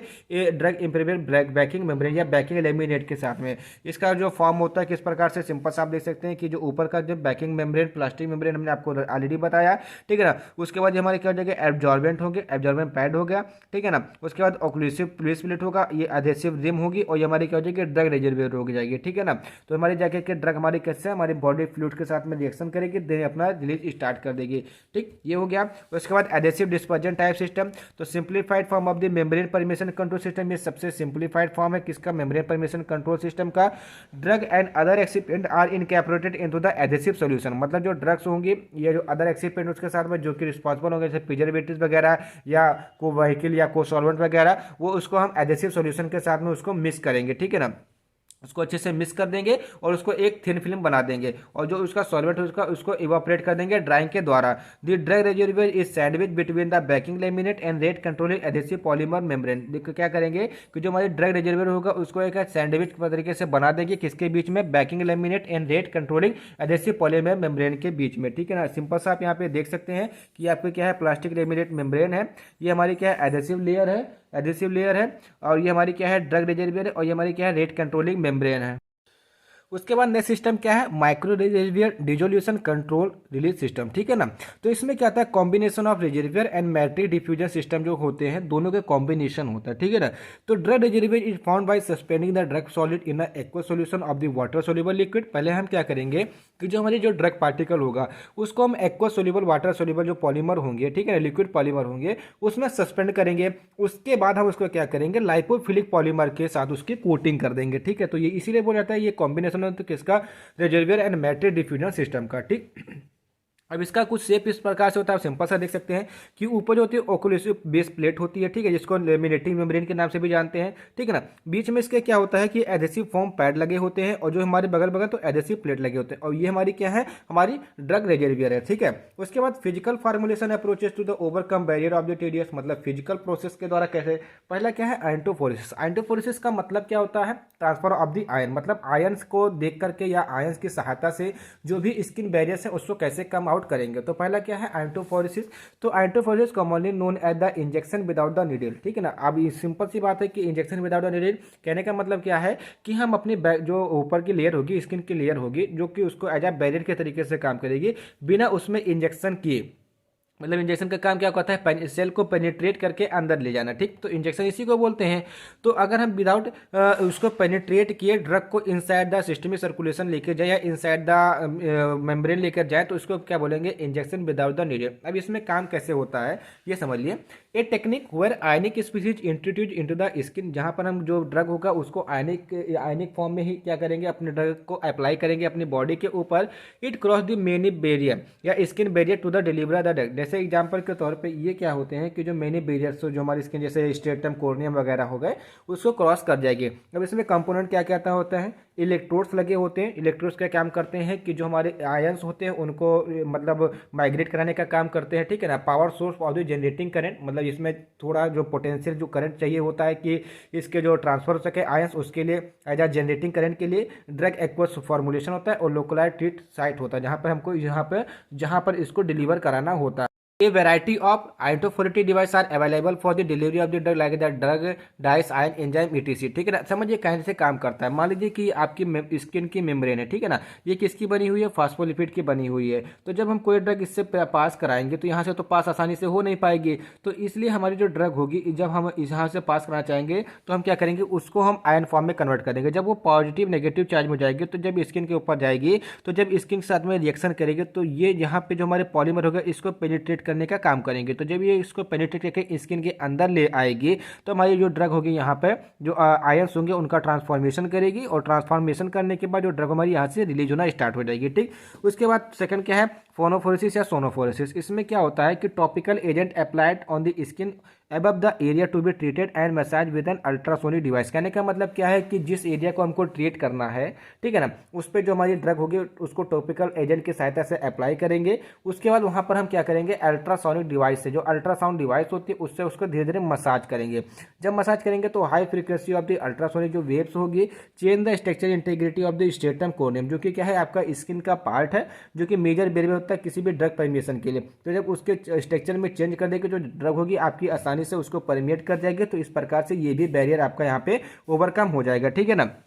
उसके बाद थर्ड क्या है, इलेक्ट्रॉन या इलेक्ट्रोपोर्शन, ठीक है ना। तो this method involve the application of very short electric pulses of the strength about 10 to 100 volt के, ठीक है, पर सेंटीमीटर ऑन द स्किन, जिसकी वजह से वहाँ पर एक्वस पोर्स का फॉर्मेशन हो जाता है किस पे, लिपिड बाइलेयर पे। और जब वहाँ पर इक्वस पोर का जो फॉर्मेशन हो जाएगा तो सिंपल सी बात है कि जो हमारी ड्रग होगी वो आसानी से हमारी इनसाइड द सेल चली जाएगी। एग्जाम्पल के तौर पर वैसोप्रेसिन हो गया, ठीक है, न्यूरोटेंसिन हो गया, ल्यूटनाइजिंग हार्मोन, सो रिलीजिंग हार्मोन, कैसिटोनिन, ठीक है, ये सब एग्जाम्पल है इसके अंतर्गत में। तो यहाँ पर सेक्शन भी होता है आपका कंप्लीट।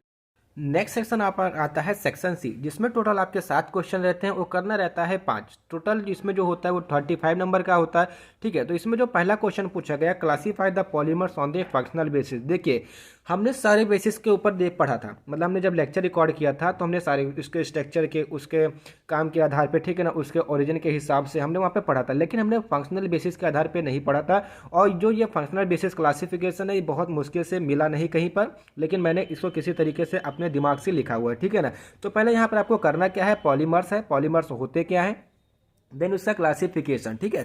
तो पॉलीमर्स आर ए लार्ज और macromolecules containing several small repeating unit. कहने का मतलब क्या है कि जो पॉलीमर्स होते हैं वो मोनोमर, डाइमर, ट्राइमर, ओलिगोमर मिलकर के क्या होते हैं, रेपिटेटिंग यूनिट कंटेन के होते हैं, जिसकी वजह से वो क्या बनते हैं, हमारे पॉलीमर बनते हैं।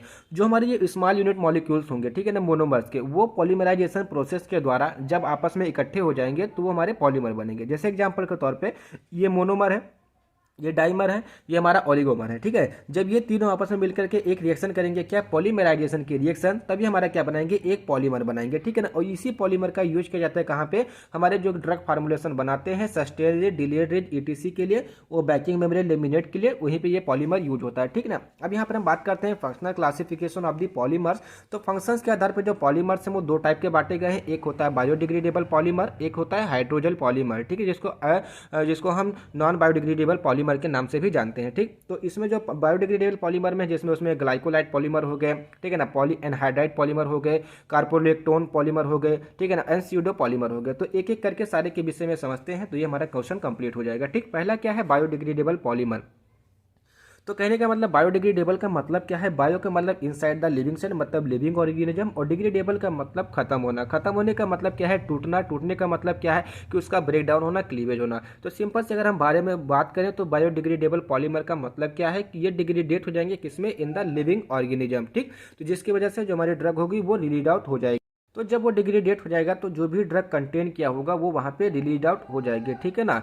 इसमें जो पहला आता है वो क्या आता है, glycolide polymer. These polymer so predictable kinetic of the biodegradation and biocompatible. कहने का मतलब क्या है कि ये जो पॉलीमर होता है इनका फंक्शंस क्या है, कहाँ पे यूज किया जाता है, उसकी स्पेशलिटी क्या है, कि जो पॉलीमर होगा ये प्रिडिक्टेबल काइनेटिक हमको देखते हैं किसकी, बायोडिग्रेडेशन की। बायोडिग्रेडेशन का मतलब क्या हुआ कि उसका टूटना। अब यहाँ पे हमारा इफेक्ट क्या है, देखिए इसका फंक्शन क्या है। अब मान लीजिए कि आपको यहाँ पे मतलब प्रिडिक्टेबल हो जाएगा, मतलब कहने का क्या है कि अगर किसी भी पॉलीमर की उसकी बायोडिग्रेडेशन रेट आपको पता चलेगी कि वो आधे घंटे के बाद टूटेगा, तो आप उस ड्रग को फार्मुलेट करेंगे कि जो कि आपको आधे घंटे के बाद आवश्यकता होगी, ठीक। तो यहाँ पर एक फंक्शन इसका क्या हो गया, एक स्पेशलिटी क्या हो गई कि हम इसकी जो काइनेटिक ऑफ द बायोडिग्रेडेशन होंगे उसको प्रेडिक्ट कर सकेंगे। एंड इसकी जो बायोकम्पेटिबल मतलब हमारे बॉडी के साथ वो कंपेटिबल है या नहीं है, इसको भी हम ग्लाइकोलेट पॉलीमर के साथ में मतलब मैच करवा सकते हैं, ठीक है ना। Incorporate into the drug delivery system, जो कि हमारे ड्रग डिलीवरी सिस्टम में यूज की जाती है। These polymer undergo bulk erosion in the body. कहने का मतलब क्या है कि ये जो पॉलीमर होती है ये हमारे बॉडी के अंदर बल्क इरोजन में जाती है, जिसकी वजह से वहाँ पे हाइड्रोलिसिस होती है और वो क्लीवेज हो जाता है और फॉर्मेशन ऑफ द मोनोमर्स, तो मोनोमर्स में टूट जाते हैं, ठीक। The degraded product are eliminated through the urine, और जो डिग्रेडेटेड प्रोडक्ट होगा वो हमारे यूरिन के थ्रू एलिमिनेट आउट हो जाता है, ठीक। इसका यूज कहाँ पे करते हैं, use in the production of the antibiotics, steroid hormones, anti cancer agent, anaesthetic in drug delivery system, ठीक है ना। तो इन सब जगह पे इसका यूज किया जाता है। उसके बाद में आता है अनहाइड्राइड पॉलीमर, ठीक है ना। जो ये अनहाइड्राइड पॉलीमर होता है ये एक खास प्रकार का पॉलीमर होता है जो क्या करता है, so erosion in control heterogeneous fashion. कहने का मतलब क्या है कि ये एक कंट्रोल, मतलब जो रिलीज होती है ड्रग की हेट्रोजेनस फैशन में उसको ये कंट्रोल करता है। And do not require any additive for the erosion, मतलब इरोजन के लिए किसी भी अन्य प्रकार की एडिटिव की आवश्यकता इसमें नहीं पड़ती है कि इसमें अलग से इरोजन लगाया जाए। एग्जाम्पल के तौर पे जैसे कॉर्टिसोन एसीटेट हो गया, ठीक है ना, इंसुलिन हो गया, बेथनिकॉल हो गया, बोविन ग्रोथ हार्मोन्स हो गया, ठीक है ना, इन सब का जो प्रिपरेशन किया जाता है कि हमारे ड्रग में, तो इस समय किस पॉलीमर का यूज किया जाता है, इसी अनहाइड्रेट पॉलीमर का यूज किया जाता है। ठीक, उसके बाद नेक्स्ट आता है स्यूडोपॉलीमर। स्यूडोपॉलीमर जो होते हैं खास प्रकार के हमारे अमाइनो एसिड होते हैं जो कि कम टॉक्सिक होते हैं, क्योंकि अमाइनो एसिड आप जानते ही है कि हमारी बॉडी का एक पार्ट होते हैं, उसकी जो टॉक्सिसिटी होती है वो भी बहुत कम होती है। अब जैसे कॉर्टिकोस्टेरॉइड टाइप की डेक्सामेथासोन जो ड्रग्स होती हैं, ठीक है ना, जो कि हमारे स्टेरॉइडल ड्रग में आती है, जैसे बेटनीसॉल वगैरह जो आपके ड्रग आते हैं ना, बीटा मेथासोन हो गया, ठीक है ना, ओमना कार्टिन में जो पिडनीसोल, मेथाइल पिडनीसोल, कॉर्टिकोस्टेरॉइड वगैरह जो आते हैं, प्रोजेस्टेरॉन वगैरह, जो ये सारे जो ड्रग्स हैं, इनका जो मतलब कहने का क्या है, जो फॉर्मुलेशन किया जाता है किस पॉलीमर का यूज करके, स्यूडो पॉलीमर का यूज करके इनका प्रोडक्शन किया जाता है। ठीक है ना। नेक्स्ट क्या है, हाइड्रोजस पॉलीमर। हाइड्रोजस की सिंपल सा कहने मतलब हाइड्रो का मतलब वाटर होता है और जस का मतलब समझ सकते हैं। ठीक है, तो हाइड्रोजस पॉलीमर आइदर हाइड्रोफिलिक पॉलीमर, ये हाइड्रोफिलिक पॉलीमर होते हैं, which absorb large amount of the water in their structure and swell. कहने का मतलब क्या है, जो अपने अंदर वाटर को डिफ्यूजन प्रोसेस के द्वारा लार्ज अमाउंट में एब्जॉर्ब कर सकते हैं, जिसकी वजह से वहाँ पे स्वेलिंग हो जाएगी। ठीक, और जब वो स्वेलिंग हो जाएंगी तो सिंपल सी बात है कि हमारी बॉडी के अंदर वो टूटने का काम करेंगी, जैसे जैसे टूटती जाएंगी वैसे वैसे जो ड्रग होगी वो रिलीज होती चली जाएगी। ठीक है, दीज पॉलीमर्स आर बायोकम्पेटिबल, मतलब ये जो पॉलीमर्स होते हैं हमारे बायोकम्पेटिबल होते हैं। Hence use in the manufacturing of the contact lens, जो कॉन्टैक्ट लेंस होते हैं जैसे आई में जो बाला डाला जाता है, wound dressing and super absorbent etc के तरीके से इसका यूज किया जाता है। उसके बाद इसमें नेक्स्ट क्वेश्चन आता है, write a brief note on transmucosal permeability and formulation consideration for the buccal drug delivery system. देखिए बहुत इंपॉर्टेंट क्वेश्चन है, ये आपसे डेफिनेटली पूछा जाएगा, तो इसको ध्यान से सुनिएगा कि ये है क्या। ठीक है ना, तो पहली बात हम बात करें कि ट्रांसम्यूकोसल परमेबिलिटी होती क्या है, तो सिंपल सी बात है, transport of the drug material across the oral mucosa. मतलब कहने का क्या है, ओरल म्यूकोसा के द्वारा जो ड्रग मटेरियल को इनसाइड द सिस्टमिक सर्कुलेशन में सर्कुलेट करना, this is known as transmucosal permeability. जब आपकी जो म्यूकोसा की जो परमेबिलिटी होगी वो अच्छी होगी, तभी जो ड्रग होगी आपकी डिफ्यूज होकर कहां से, ओरल म्यूकोसा मेम्ब्रेन से डिफ्यूज होकर इनसाइड द टिश्यू या इनसाइड द वेन या इनसाइड द सिस्टमिक सर्कुलेशन में एब्जॉर्ब होगी, देन वो अपना maximum mechanism of action, local action वहां पे शो करेगी। ठीक, तो सिंपल सी बात करें तो ट्रांसम्यूकोसल परमेबिलिटी क्या है, सिंपल सा, तो transport of the drug material across the oral mucosa. ठीक, drugs and other molecules are transported across the biological membrane through the different mechanism, this process is known as bio transportation. ठीक है, अब कौन कौन से root है ट्रांसम्यूकोसल permeation के लिए, तो टोटल 3 रूट है, एक है ट्रांससेल्युलर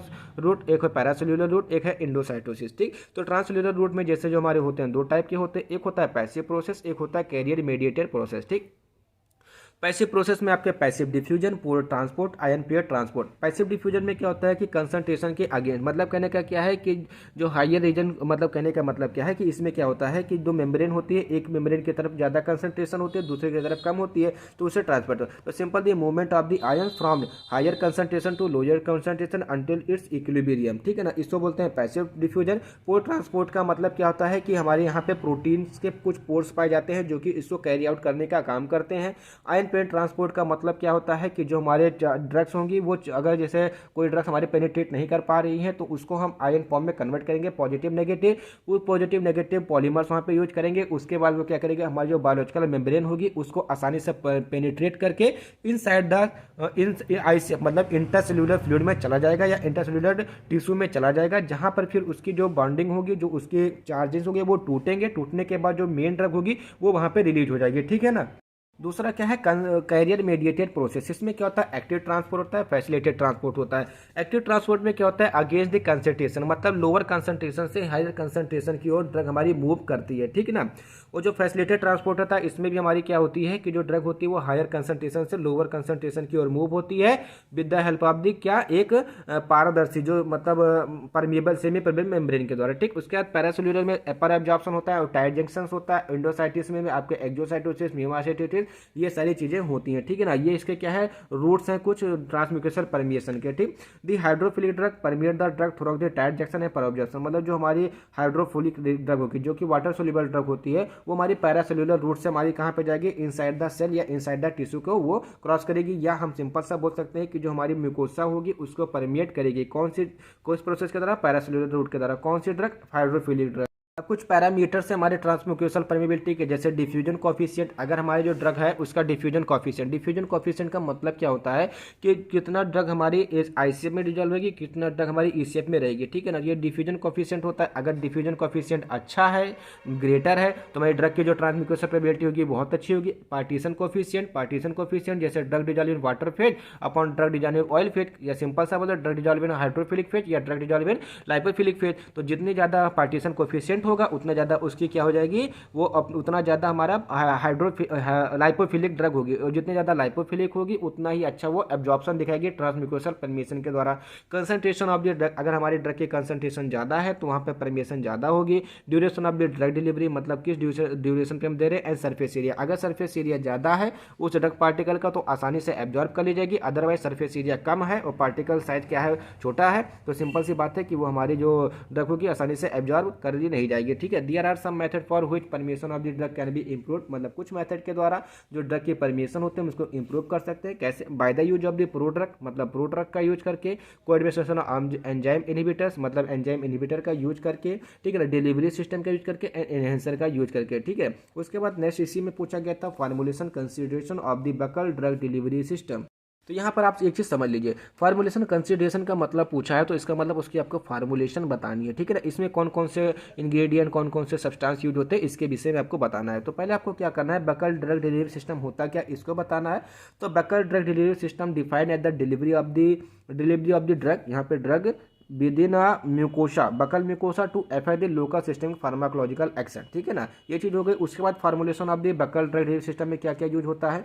ड्रग सब्सटेंस होते हैं आपके जो men active agent, bio adhesive polymer, इनका यूज क्या होता है। सिंपल सा कहने का मतलब क्या है कि हमारी बायोलॉजिकल मेम्ब्रेन को और ड्रग को दोनों को आपस में जोड़ के रखती है। बैकिंग मेम्ब्रेन क्या होती है, एक लेमिनेटेड टाइप की मेम्ब्रेन होती है जो क्या करती है, प्रोटेक्शन प्रोवाइड कराती है।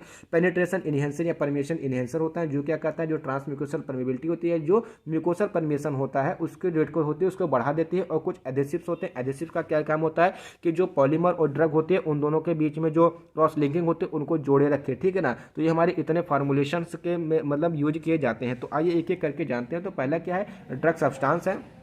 बिफोर दी फार्मूलेशन, मतलब फार्मूलेशन करने से पहले it had to decided which type of the dosage form required. कहने का मतलब क्या है, किस टाइप के डोसेज फॉर्म आपको चाहिए, सस्टेन रिलीज चाहिए कि डिले रिलीज चाहिए कि रैपिड रिलीज चाहिए, प्रोलॉन्ग रिलीज चाहिए, ठीक है ना। तो इस प्रकार से हम उस ड्रग सब्सटेंस का पहले इवैल्यूएशन करेंगे।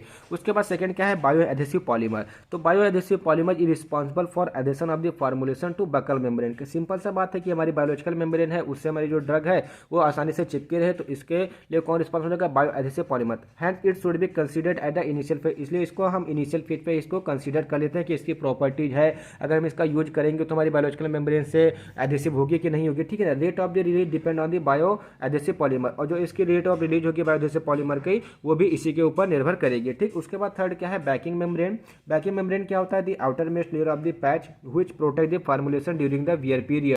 कहने का मतलब क्या है कि जब हम ड्रग का ट्रांसपोर्टेशन करते हैं तो उसमें ये मतलब वियर होने लगता है, मतलब इधर उधर ट्रांसपोर्ट करते समय जो भी प्रकार के वहाँ पे नुकसान होता है वो इससे प्रोटेक्शन प्रोवाइड कराता है, ठीक है।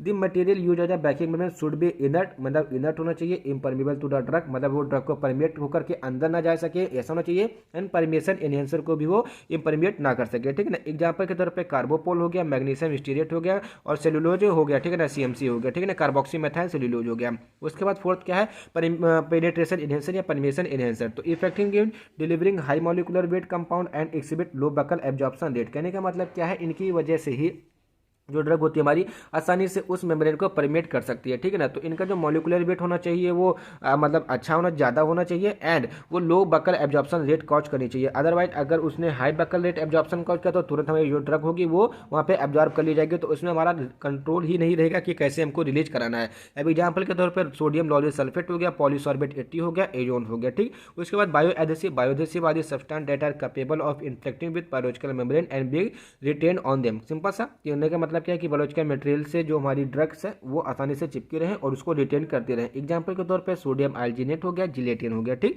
All these points should be considered before the formulation of the buccal drug delivery system. मतलब ये जो सारे पॉइंट्स है इनको कंसीडर करना आवश्यक होता है किसी भी बकल ड्रग डिलीवरी सिस्टम या फॉर्मुलेशन को बनाने से पहले।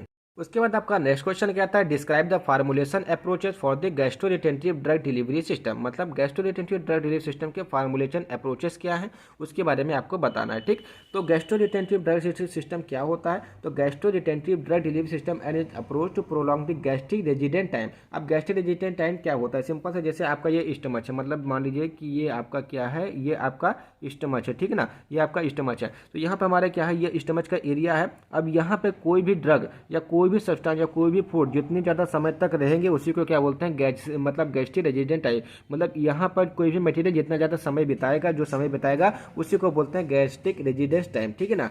तो वही तो approach to prolong the gastric residence time किसकी, ड्रग की। Targeting a specific drug release in the upper GIT for the local और सिस्टमिक इफेक्ट। मतलब लोकल और सिस्टमिक इफेक्ट देखने के लिए, ड्रग को वहाँ पे रिलीज करवाने के लिए हम इसका यूज करते हैं। तो सिंपल सा आपने लेक्चर वीडियो में भी देखा होगा कि गैस्ट्रोरिटेंटिव ड्रग सिस्टम कैसे काम करता है, ठीक है ना। तो drug remain in the gastric region, जो ड्रग होती है वो हमारी गैस्ट्रिक रीजन में बनी रहे फॉर द लॉन्ग पीरियड, मतलब लंबे समय के लिए। तो prolong the gastric retention time of the drug, किसके द्वारा, जब हमारी जो ड्रग होगी उसके जो गैस्ट्रिक रिटेंशन टाइम होगा उसको प्रोलॉन्ग कर देंगे तो हमारी लंबे समय तक हमारे स्टमच में बनी रहेगी, गैस्ट्रिक रीजन में बनी रहेगी। जितने ज़्यादा लंबे समय तक वो वहाँ पे बनी रहेगी वो अपना लोकल इफेक्ट शो करेगी, और जब लोकल इफेक्ट शो करेगी तो आसानी से हमारी जो ड्रग होगी वो उसका एक्शन हमको ज़्यादा देखने को मिलेगा। अगर इसी के कंपेरिजन में हम ड्रग को ओरल रूट से लेते तो हमारी क्या होते हैं, पहले वो हमारी ड्रग जाती है स्टमच के अंदर, फिर वो जाती है हमारी इंटेस्टाइन के अंदर चली जाएगी, फिर वहाँ पे एब्जॉर्प्शन होगा, तो इस प्रकार उसकी बायोबिलिटी कम हो जाएगी। और यहाँ पे हमारी जो बायोबिलिटी है लोकल एक्शन देखने को मिल रहा है कहाँ पे, जीआईटी के ऊपर, तो हमारी अच्छी देखने को मिली, ठीक है ना। अब इसके फार्मूलेशन अप्रोचेस क्या है, जीआरडीएडीएस का पहला क्या है, डेंसिटी कंट्रोल सिस्टम। दूसरा क्या है, इन्फ्लेटेबल सिस्टम या स्वेलिंग सिस्टम। तीसरा क्या है, बायो एडेसिव या म्यूको एडेसिव या गैस्ट्रो एडेसिव सिस्टम, ठीक है ना। डेंसिटी कंट्रोल सिस्टम में आपके दो टाइप के, एक लो डेंसिटी, एक high density system. Low density को फ्लोटिंग सिस्टम के नाम से जानते हैं और हाई डेंसिटी को नॉन फ्लोटिंग सिस्टम के नाम से। लो डेंसिटी दो टाइप के हैं, effervescence system and non effervescence system. पहला आपका क्या है, डेंसिटी कंट्रोल सिस्टम। तो this system achieve gastric retention based on the density in comparison to density of the gastric content. मतलब कहना क्या है कि इस सिस्टम में जो ड्रग हमारी होती है, ठीक है ना, वो उसके डेंसिटी पर आधार कर मतलब बेस होती है कि वो जो ड्रग होगी हमारी फ्लोट करेगी कि या नहीं। फ्लोट का मतलब क्या होता है, तैरना, ठीक है ना। अभी मान लीजिए कि ड्रग की डेंसिटी है, मतलब आपके जो गैस्ट्रिक फ्लोरा की डेंसिटी 1.004 ग्राम पर सेंटीमीटर क्यूब है। ये नोट कर लीजिए, आइए आपको लिखना मस्ट होगा, ठीक।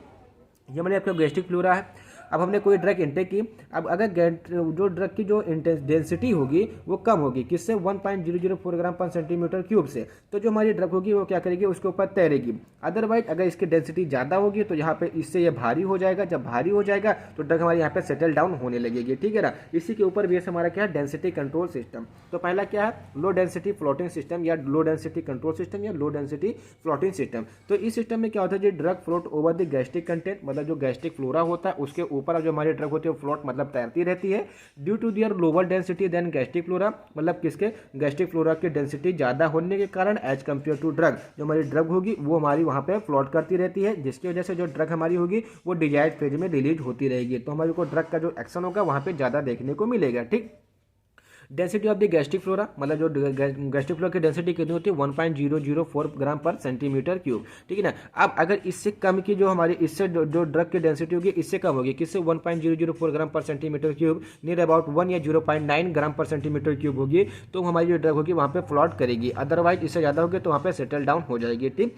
पहला इसमें क्या है, इफरवेसेंट फ्लोटिंग सिस्टम। इसमें पहला क्या है, गैस जनरेटिंग इफरवेसेंट सिस्टम। इसमें क्या होता है कि गैस जनरेट होती है CO2, जिसकी वजह से जो ड्रग हमारी होती है वो ऊपर बनी रहती है, फ्लोट करती रहती है, ठीक है ना। जैसे एग्जांपल के तौर पे इनो आपने देखा होगा, जब आप इनो को पानी में डालते हैं तो वो क्या, एफरवेसेंस बनता है, और जब एफरवेसेंस बनता है जो ड्रग पार्टिकल्स होते हैं वो हमारे कुछ पार्टिकल्स ऊपर की तरफ में चले आते हैं, मतलब ऊपर आ जाते हैं। बस उसी तरीके से ये भी काम करता है कि जब हमारी जो गैस जनरेटिंग सिस्टम CO2 जब वहाँ पे बनता है तो CO2 बनने के कारण जो ड्रग हमारी होती है वो उसी गैस्ट्रिक फ्लोरा में या जो कंटेंट है जो स्टमक है उसके ऊपर बनी रहती है, वहाँ पे लोकल एक्शन शो करती रहती है।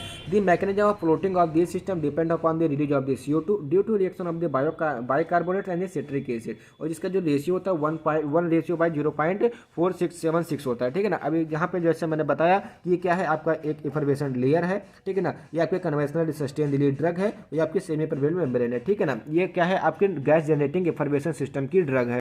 दूसरा सिस्टम क्या है, वोलेटाइल लिक्विड सिस्टम। तो this system can be made to float the drug in stomach because of floating chamber. मतलब यहाँ पर एक फ्लोटिंग चैम्बर बन जाता है जहाँ पर वैक्यूम क्रिएट होती है या उसमें एयर फिल कर दी जाती है या हार्मलेस गैस को फिल कर दिया जाता है, जिसकी वजह से ड्रग होगी हमारी वो फ्लोट करती रहती है। And drug reservoir is encapsulated inside the microporous compartment. ठीक, उसके बाद दूसरा सिस्टम क्या है, नॉन इफर्वेशन फ्लोटिंग सिस्टम। ठीक है ना, देखो 7 नंबर पर पूछा गया, उसी हिसाब से आपका 10 नंबर के हिसाब से बता रहा हूँ कि अगर आपसे 10 नंबर पर पूछा जाए तब भी आप लिख ले जाए और 7 नंबर पर पूछा जाए तब भी आप लिख ले जाए। ठीक है ना, तो this system based on the mechanism of swelling of the polymer to mucosal layer of the GIT. कहने का मतलब क्या है कि जो सिस्टम है, ये जो सिस्टम है ये किसके ऊपर बेस है, जो हमारी ड्रग होगी, जो पॉलीमर होगी, वो जब हमारे वाटर कंटेंट को एब्जॉर्ब करेगी जिसकी वजह से स्वेल होगी, और स्वेल होगी तो वहाँ पे वो क्या करेगी, क्लीवेज होगी। क्लीवेज के बाद जो ड्रग हमारी होगी वो टूट के गिरेगी। ठीक है ना, मतलब वहाँ पे निकलेगी, वहाँ पे फ्लोट करती रहेगी। तो this system depend on the highly swelling and the gel forming capacity of the polymer that swell upon the contact with the gastric fluid. कैसे काम करते हैं देखिए, ये हमारी ड्रग है, ये हमारी गैस्ट्रिक फ्लूइड है, जिसमें एब्जॉर्ब हुआ, जिसकी वजह से जो ड्रग होगी वह स्वेल हो जाएगी, मतलब उसके अंदर एब्जॉर्प्शन हो जाएगा, जिसकी वजह से आपके पे धीरे धीरे वो ब्लास्टिंग स्टार्ट हो जाएगी, जिसकी वजह से आपकी ड्रग वहां पे रिलीज आउट होती रहेगी। एग्जाम्पल के तौर पे सोडियम आल्जिनेट हो गया, कार्बोपोल हो गया एंड पॉलीमेथाक्रिलेट हो गया। ठीक है ना, उसके बाद नेक्स्ट आता है हाई डेंसिटी या नॉन फ्लोटिंग सिस्टम। तो this also called the sinking system. तो these drug system are designed such that their high density uses retention mechanism. देखिए वहाँ पर हम क्या कह रहे थे कि जो ड्रग थी उसको फ्लॉट करवा रहे थे, लेकिन यहाँ पे फ्लॉट नहीं करवाएंगे, यहाँ पे सेटल कराएंगे, क्योंकि जो भी बीमारी है वो बीमारी केवल आपके अपर तो जीआईटी में तो होगी नहीं, लोअर जीआईटी में भी हो सकती है, जैसे इलियम में भी हो सकती है या अपर या first part of the intestine में भी हो सकती है, तो वहाँ पर भी तो हमको चाहिए। तो वहाँ पर ड्रग को रोकने के लिए हम हाई डेंसिटी या नॉन फ्लोटिंग सिस्टम का यूज करते हैं। ठीक है ना, तो density of the dosage form greater than the gastric fluid, drug particle settle down in the lower part of the stomach. मतलब जो ड्रग पार्टिकल्स होगी हमारे उसमें कहाँ पे, स्टमक के लोअर पार्ट में सेटल डाउन हो जाएंगे और वहां पर अपना जो एक्शन शो करना होगा वहां पर वो अपना एक्शन शो करेंगे। एग्जाम्पल के तौर पर आप यहाँ पे देख सकते हैं कि हमने एक ड्रग इंटेक करवाई। ठीक है ना, ड्रग यहाँ पर आई, अगर इसकी डेंसिटी कम होगी इस गैस्ट्रिक फ्लूइड से तो यहाँ पर ऊपर तैरेगी, अदरवाइज जब डेंसिटी ज़्यादा होगी तो गैस्ट्रिक फ्लूइड से तो ये क्या करेगी, इससे सेटल डाउन होकर के हमारे जो last part of the stomach होगा वहाँ पर रुकेगी, सेटल डाउन हो जाएगी और अपना यहाँ पर ये लोकल इफेक्ट देना शो करेगी। ठीक है ना, अभी मान लीजिए ड्यूडेनल अल्सर हो गया, अभी हम तो मान लेते हैं कि यहाँ पर अल्सर है, ठीक है ना, स्टमक अल्सर है तो यहाँ पे इसको ट्रीट कर सकते हैं, लेकिन ड्यूडेनल अल्सर जो है तो हमको लोकल एक्शन के लिए तो यहाँ पर ड्रग चाहिए, तो इसलिए हम इसका यूज करते हैं। ठीक है ना, जो density of the dosage should be 2.5 to 3 ग्राम पर सेंटीमीटर क्यूब होनी चाहिए। ठीक है, ग्रेटर देन गैस्ट्रिक फ्लूइड। ठीक है ना, this formulation as prepared by coating the drug on the heavy inert material like as barium sulphate हो गया, जीटेनियम ऑक्साइड हो गया, जिंक ऑक्साइड हो गया, आयरन पाउडर ETC। ठीक, उसके बाद जो नेक्स्ट सिस्टम आता है क्या, इन्फ्लेटेबल या स्वेलिंग सिस्टम आता है, ये भी स्वेलिंग के ऊपर काम करता है। The mechanical property of the drug which extend the gastric retention time of the dosage form. मतलब एक मैकेनिकल प्रोसेस होती है, मतलब ड्रग की एक प्रॉपर्टी होगी जो क्या करेगी, आपकी जो गैस्ट्रिक रिटेंशन जो टाइम होगी उसको बढ़ा देगी। ठीक है ना, ऑन स्वेलिंग जब हम उसको इंटेक करेंगे they will beyond the size of dosage form, ये क्या करेगी, जो डोसेज फॉर्म होती है उसके बियॉन्ड को मतलब थोड़ी सी बड़ी हो जाएगी एंड प्रिवेंट करेगी exit of from the pylorus, वो पाइलोरस से एग्जिट नहीं हो पाएगी। ठीक, the swelling of the dosage form actually due to the osmotic absorption of the water within the gastric fluid. मतलब जो ड्रग है वहाँ पे हमारी वाटर गई, मतलब मान लीजिए कि कोई ड्रग है, मान लीजिए कि किशमिश का एग्जांपल ले लीजिए। ठीक है ना, किशमिश आती है उसको पानी में भिगो देते हैं, उसका साइज बड़ा हो जाता है। उसी प्रकार से ड्रग हमने इंटेक किया, गैस्ट्रिक फ्लोएम में गया, वहाँ पे उसको एब्जॉर्प्शन किया, ऑस्मोसिस किया, वहाँ पे वाटर एब्जॉर्ब कर लिया, तो इसका जो साइज होगा वो कितना बड़ा हो जाएगा। अब इतना बड़ा साइज पाइलोरस ग्लैंड के द्वारा या पाइलोरस जो हमारी सिंपल जो इंटेस्टाइन जो स्टमच का जो पार्ट है वहाँ से वो पाइलोरस से होकर के इंटेस्टाइन में जाता है, तो वहाँ से वो नहीं जा पाएगा, वहीं पर वो रुका रहेगा, तो वहाँ पर हमारा क्या हो जाएगा, सिंपल सा लोकल एक्शन शो करने का वहाँ पे एक्सपेक्ट देगा। ठीक है ना, and they are prepare by hydrophilic biodegradable polymer which have strong physicochemical cross linking जो प्रिवेंट करेंगे डिसोल्यूशन। मतलब कहने का क्या है कि इसका जो प्रिपरेशन होता है वो हाइड्रोफिलिक बायोडिग्रेडेबल पॉलीमर का यूज करके किया जाता है, जिसकी जो फिजिको प्रॉपर्टी क्या होती है कि वो डिसोल्यूशन को प्रिवेंट करता है। ठीक है, थर्ड क्या है, gastro adhesive drug delivery system. इसी के अंतर्गत में तो gastro adhesive drug delivery system are use the delivery of the drug with in a human GI. मतलब कहने का क्या है, ह्यूमन बॉडी की जो जीआईटी सिस्टम है, मतलब गैस्ट्रो इंटेस्टाइनल जो सिस्टम है वहाँ पे ड्रग को रिलीज करवाना, ये किस में होता है, gastro adhesive drug delivery system में आता है। किसके लिए? To enhance the drug absorption in a site specific manner, मतलब कहना क्या कि एक साइट स्पेसिफिक मैनर में उस ड्रग का एब्जॉर्प्शन बढ़ाने के लिए। ये this bioadhesive polymer are used which adhere to the epithelial surface in the stomach, मतलब इसमें जो होता है जो बायोएडेसिव पॉलीमर होता है ऐसा यूज किया जाता है जो कि आपकी एपिथेलियल सरफेस पे जो कि स्टमच में पाई जाती है, ठीक है ना, स्टमच के एपिथेलियल सरफेस पे अच्छे से चिपक जाए। अब इसका जो मैकेनिज्म होगा वो वेटिंग थ्योरी पर निर्भर करेगा, डिफ्यूजन थ्योरी पे, एब्जॉर्प्शन थ्योरी पे, इलेक्ट्रॉन थ्योरी पे, ठीक है। तो आपसे 7 नंबर पूछा गया तो इतना आपने सफिशिएंट लिखा 10 नंबर तक के, ठीक। उसके बाद क्वेश्चन नंबर 4 आपका आता है explain the various drug targeting approaches, मतलब जो ड्रग टारगेटिंग के अप्रोचेस हैं उसके आपका यहाँ पे एक्सप्लेन आउट करना है, ठीक है ना। तो ड्रग टारगेटिंग डिलीवरी सिस्टम होता क्या है? तो target drug delivery system are those in which maximum drug concentration achieved at the specific site of the drug action either by using inert from the active drug और by utilizing specially design polymer. Simple से कहने का मतलब क्या है कि किसी भी एक टारगेट साइट पे, मतलब टारगेट साइट जैसे आपका कोई ऑर्गन हो गया, कोई टिश्यू हो गया, ठीक है ना, जहाँ एग्जाम्पल किडनी हो गया, लीवर हो गया, तो उस साइट पर हमको जो ड्रग की कंसंट्रेशन होगी उसको मैक्सिमम चाहिए। तो उसके लिए हम क्या करते हैं? टारगेट डिलीवरी कराते हैं, मतलब उसी ड्रग उसी ऑर्गन पे उसी टिश्यू पे जो ड्रग हमारी होगी वहाँ पे जाकर के रुके और कहीं पे भी इसका डिस्ट्रीब्यूशन ना हो, ठीक है ना। तो ये किस में आता है? टारगेटेड ड्रग डिलीवरी सिस्टम में आते हैं। अब इसके अप्रोचेस पूछे गए हैं, तो टारगेटिंग अप्रोचेस जैसे पैसिव टारगेटिंग हो गया, एक्टिव टारगेटिंग हो गया, इनवर्स टारगेटिंग हो गया एंड डबल टारगेटिंग हो गया। अब एक एक कर करके इनके सारे के विषय में पढ़ते हैं। तो पहला क्या है? पैसिव टारगेटिंग, ठीक। तो इसमें होता क्या है? Natural disposition pattern of the carrier is modified to target specific organ tissue और अटैचमेंट ऑफ द सेल, मतलब कहना क्या है कि जो इसका जो नेचुरल डिस्पोजिशन पैटर्न होता है उसको मॉडिफाई कर देते हैं, ठीक है ना। मॉडिफाई किस तरीके से करेंगे कि जो उसके टारगेट हो वो स्पेसिफिक कोई ऑर्गन हो, टिश्यू हो, अटैचमेंट हो या द सेल हो, ठीक है ना। तो carriers can be use to direct the drug to the dose organ, मतलब यहाँ पे कैरियर का यूज किया जाता है कि जो ड्रग हमारी है वो डायरेक्टली उस ऑर्गन पर जाकर के जहाँ पर इसकी जरूरत है या जहाँ पर हमको इसको डिलीवर कराना है वहाँ पर जाकर के वो अपना इफेक्ट शो करे, कुछ show high affinity toward them, जो क्या करेगी? हाई एफिनिटी शो करेगी। एग्जांपल के तौर पे कोलाइडल्स या colloid taken by reticuloendothelial system, मतलब रेटिको RES, ठीक है ना। ये क्या है? एक सिस्टम है जिसके माध्यम से हम किसी भी ड्रग को अपने लीवर या स्प्लीन में ट्रांसप्लांट करवाते हैं, ठीक है ना, या वहाँ पे टारगेट डिलीवरी सिस्टम करवाते हैं। उसके बाद दूसरा क्या है? Active targeting. तो दिस मैकेनिज्म यूजेस लिगेंड और इंजीनियर्ड होमिंग डिवाइस, मतलब यहाँ पर हम एक लिगेंड या इंजीनियर्ड होमिंग डिवाइस का यूज करते हैं जो फैसिलिटेट करेगा binding of the drug to the carrier to the target cell, मतलब यहाँ पे उसकी एफिनिटी को बढ़ा देंगे। एफिनिटी बढ़ा देंगे, जैसे किडनी पर चाहिए आपको उसका, तो उसकी किडनी के साथ एफिनिटी उसको बढ़ा देंगे, जिसकी वजह से वो क्रॉस लिंकिंग के द्वारा वो जो ड्रग होगी हमारी उस टारगेट सेल पे चली जाएगी। तो help in the site specific drug delivery, तो ये उसमें साइट स्पेसिफिक ड्रग की डिलीवरी में ये इसका हेल्प करता है, ठीक है ना। अब ये जो होती है दो टाइप की होती है, एक होता है लिगेंड मेडिएटेड टारगेटिंग, तो certain physicochemical ligand such as the polypeptides हो गए, ओलिगोसेक्राइड हो गए, एंटीबॉडीज हो गए, वायरल प्रोटीन हो गया, ठीक है ना। Use to transfer of the drug to the site of the action, मतलब इसका यूज किया जाता है किस लिए? जो ड्रग हमारी है उसको ट्रांसफर करने के लिए एक साइट ऑफ द एक्शन पे, ठीक है ना। उसके बाद फिजिकल टारगेटिंग होता है, तो external condition of the bio environment, ठीक है ना, such as the temperature, pH, ETC, इसका यूज करके हम जो ड्रग होगी उसको साइट ऑफ द एक्शन पे डिलीवर कराते हैं, ठीक है ना। थर्ड क्या है? इनवर्स टारगेटिंग, ये अपोजिट होता है किसके? पैसिव टारगेटिंग में। इसमें क्या होता है कि ये prevent uptake by the carrier certain by the tissue by reticuloendothelial system, मतलब इसमें RES जो सिस्टम होता है उसका यूज नहीं किया जाता है। इसका मतलब क्या है? यहाँ पे जो साइड इफेक्ट जो इसके कॉन्टामिनेशन के चांसेस वगैरह हैं बहुत आपको कम देखने को मिलेगा, ठीक है ना। तो inverse targeting can be achieved by the following approaches, मतलब इनवर्स टारगेटिंग का यूज करके हम फॉलोइंग अप्रोचेस को फॉलो कर सकते हैं या हमको मिल सकता है।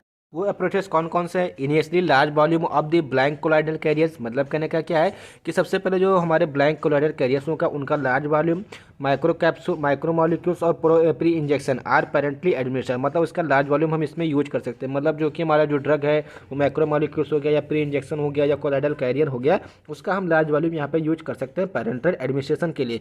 इट प्रिवेंट RES, मतलब रेटिको इंडोथेलियल सिस्टम यहाँ पे प्रिवेंट होता है, तो directly administrate to the site of the action, तो जो भी हमारी ड्रग होगी उसको हम जहाँ पर एक्शन चाहिए होगा वहीं पर डायरेक्टली हम उसको एडमिनिस्ट्रेट करवा सकेंगे। और दूसरा अप्रोच क्या है? Modifying certain characteristic of the carrier, like है जो उसका साइज, उसके हाइड्रोफिलिसिटी, उसका कंपोजिशन, उसका सरफेस, ETC को हम चेंज कर सकते हैं, मॉडिफाई कर सकते हैं। उसके बाद फोर्थ क्या है? Double targeting. तो double targeting involves the combination of the two approaches, ये दो अप्रोचेस का कॉम्बिनेशन होता है। पहला क्या है? One deal with the active और passive targeting of the drug, मतलब पहला क्या है वो एक्टिव और passive targeting of the drug से डील करता है, और दूसरा क्या है another with the drug pattern, मतलब कहने के क्या है और भी अनदर जो कंसर्ट होते हैं ड्रग रिलीज पैटर्न के उससे ये कंसल्ट करता है, ठीक है ना। तो यहाँ पर आपका ये क्वेश्चन होता है कंप्लीट। नेक्स्ट क्वेश्चन आता है state and explain the significance and limitation of the nasopulmonary drug delivery system. जो हमारा नेजोपल्मोनरी ड्रग डिलीवरी सिस्टम है उसके क्या क्या सिग्निफिकेंस है और क्या क्या एप्लीकेशंस है या उसके लिमिटेशन पूछा हुआ है, एप्लीकेशन या लिमिटेशन पूछा गया है, तो इसको आपको यहाँ पे बताना है। तो पहले आपको ये समझना होगा कि नेजो पल्मोनरी डिलीवरी सिस्टम होता क्या है। Basically nasal drug delivery system और पल्मोनरी डिलीवरी सिस्टम दोनों अलग अलग हैं, लेकिन साथ में पूछा गया तो हम इसका साथ में आंसर लिखेंगे। तो नेजो पल्मोनरी ड्रग डिलीवरी सिस्टम क्या है, तो administration of the drug into the nasal cavity and pulmonary organ via the nasal और पल्मोनरी रूट। कहने का मतलब क्या है कि जो भी ड्रग को हम इंसर्ट कराते हैं अपने नजल कैविटी के द्वारा या पल्मोनरी के द्वारा, पल्मोनरी रूट के द्वारा, चाहे वो माउथ के द्वारा हो चाहे वो नजल कैविटी के द्वारा हो, कहाँ पे इनसाइड द लंग्स या एट द मतलब म्यूकोसल या नजल कैविटी, ठीक है ना, वहाँ पे हम उसको क्या बोलते हैं nasal pulmonary drug delivery system बोलते हैं। It involve the direct delivery of the drug to the respiratory system like as diaphragm, मतलब हमारा जो रेस्पिरेटरी सिस्टम जैसे हमको अस्थमा वगैरह हुआ है तो ये इन्वॉल्व करते हैं वहाँ पे वो डायरेक्ट डिलीवरी करवाएगी, ठीक है ना। या हमको जुकाम वगैरह हुआ तो हमारे नजल कैविटी में वो ड्रग की डायरेक्ट डिलीवरी करवाएगी, ठीक है ना। तो इसका सिग्निफिकेंस पहला सिग्निफिकेंस क्या है, delivery of the drug to the brain. कहने का मतलब क्या है कि जो हमारी ड्रग होगी डिलीवरी उसको हम सीधा ब्रेन में डिलीवर करा सकेंगे, इसका पहला सिग्निफिकेंस है। तो nasal drug delivery can be use to deliver the drug particles या डायरेक्टेड टू द ब्रेन, मतलब नजल ड्रग डिलीवरी सिस्टम का हम यूज कर सकते हैं किसी भी ड्रग को डायरेक्टली ब्रेन तक पहुंचाने में। which are useful in the treatment of the Alzheimer, Parkinson या अदर जो सीएनएस रिलेटेड जो भी प्रॉब्लम है उसके आपको ट्रीटमेंट होगा, ठीक है ना। इसमें जो होगा ऑल्फैक्टरी रीजन रिस्पॉन्सिबल होगी किसके लिए, जो ड्रग हमारी ब्रेन तक जाएगी, ठीक। सेकंड क्या है, delivery of the drug direct to the respiratory या लंग्स।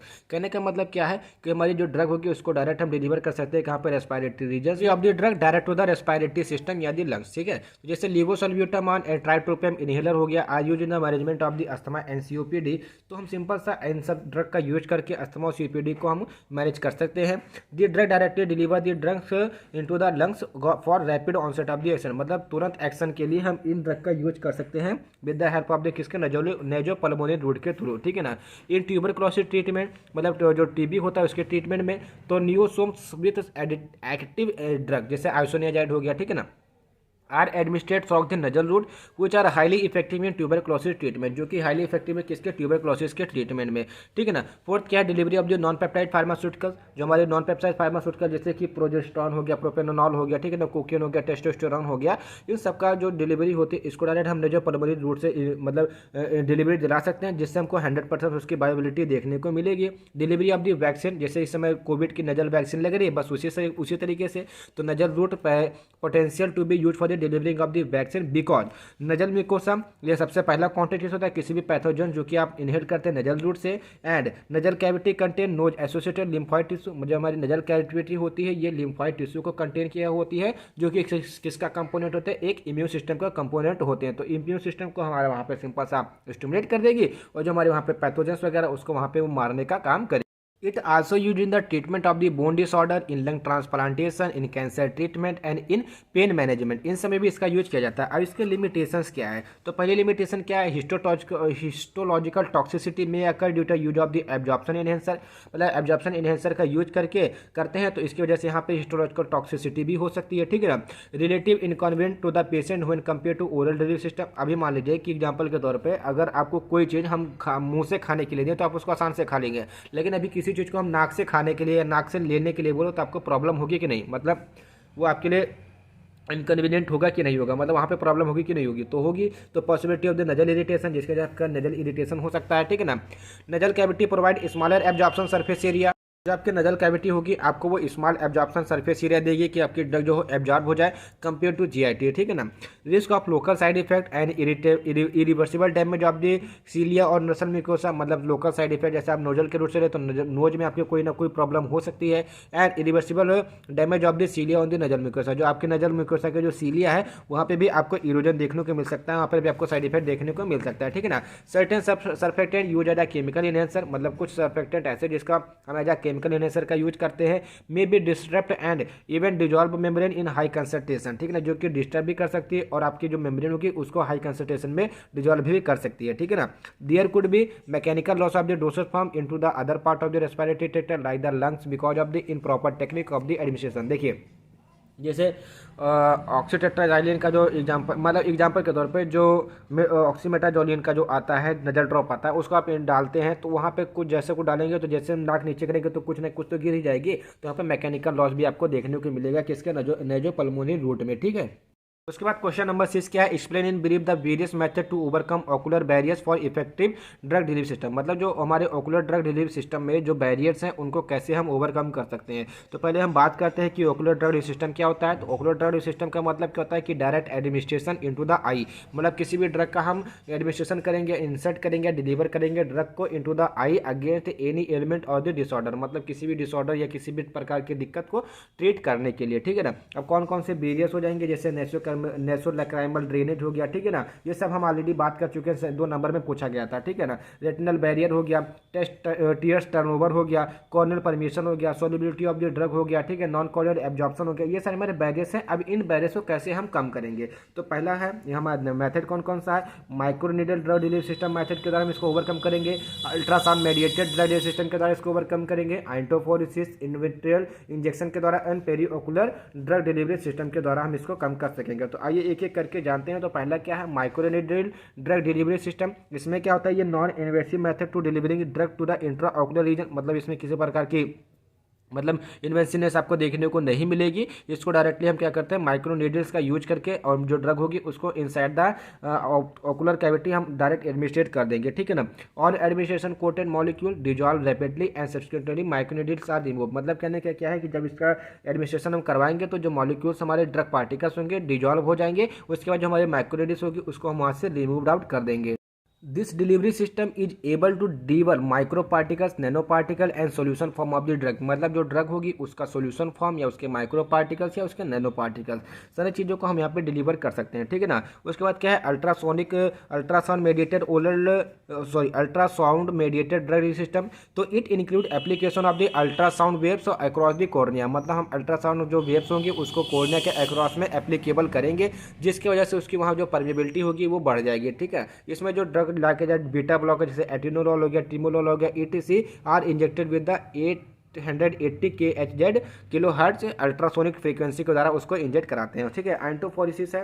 एंटोफोरेसिस में क्या होता है, ocular iontophoresis is non invasive method, मतलब नॉन इन्वेसिव मेथड, क्योंकि यहाँ पे सिंपल सा एंटोफोरेसिस हमने ऑलरेडी डिस्कस किया हुआ है कि जो चार्ज होते हैं, जो आयंस होते हैं वो आपस में सेपरेट हो जाते हैं और ड्रग का परमिशन वहाँ पे अच्छे तरीके से हो जाता है, ठीक है ना।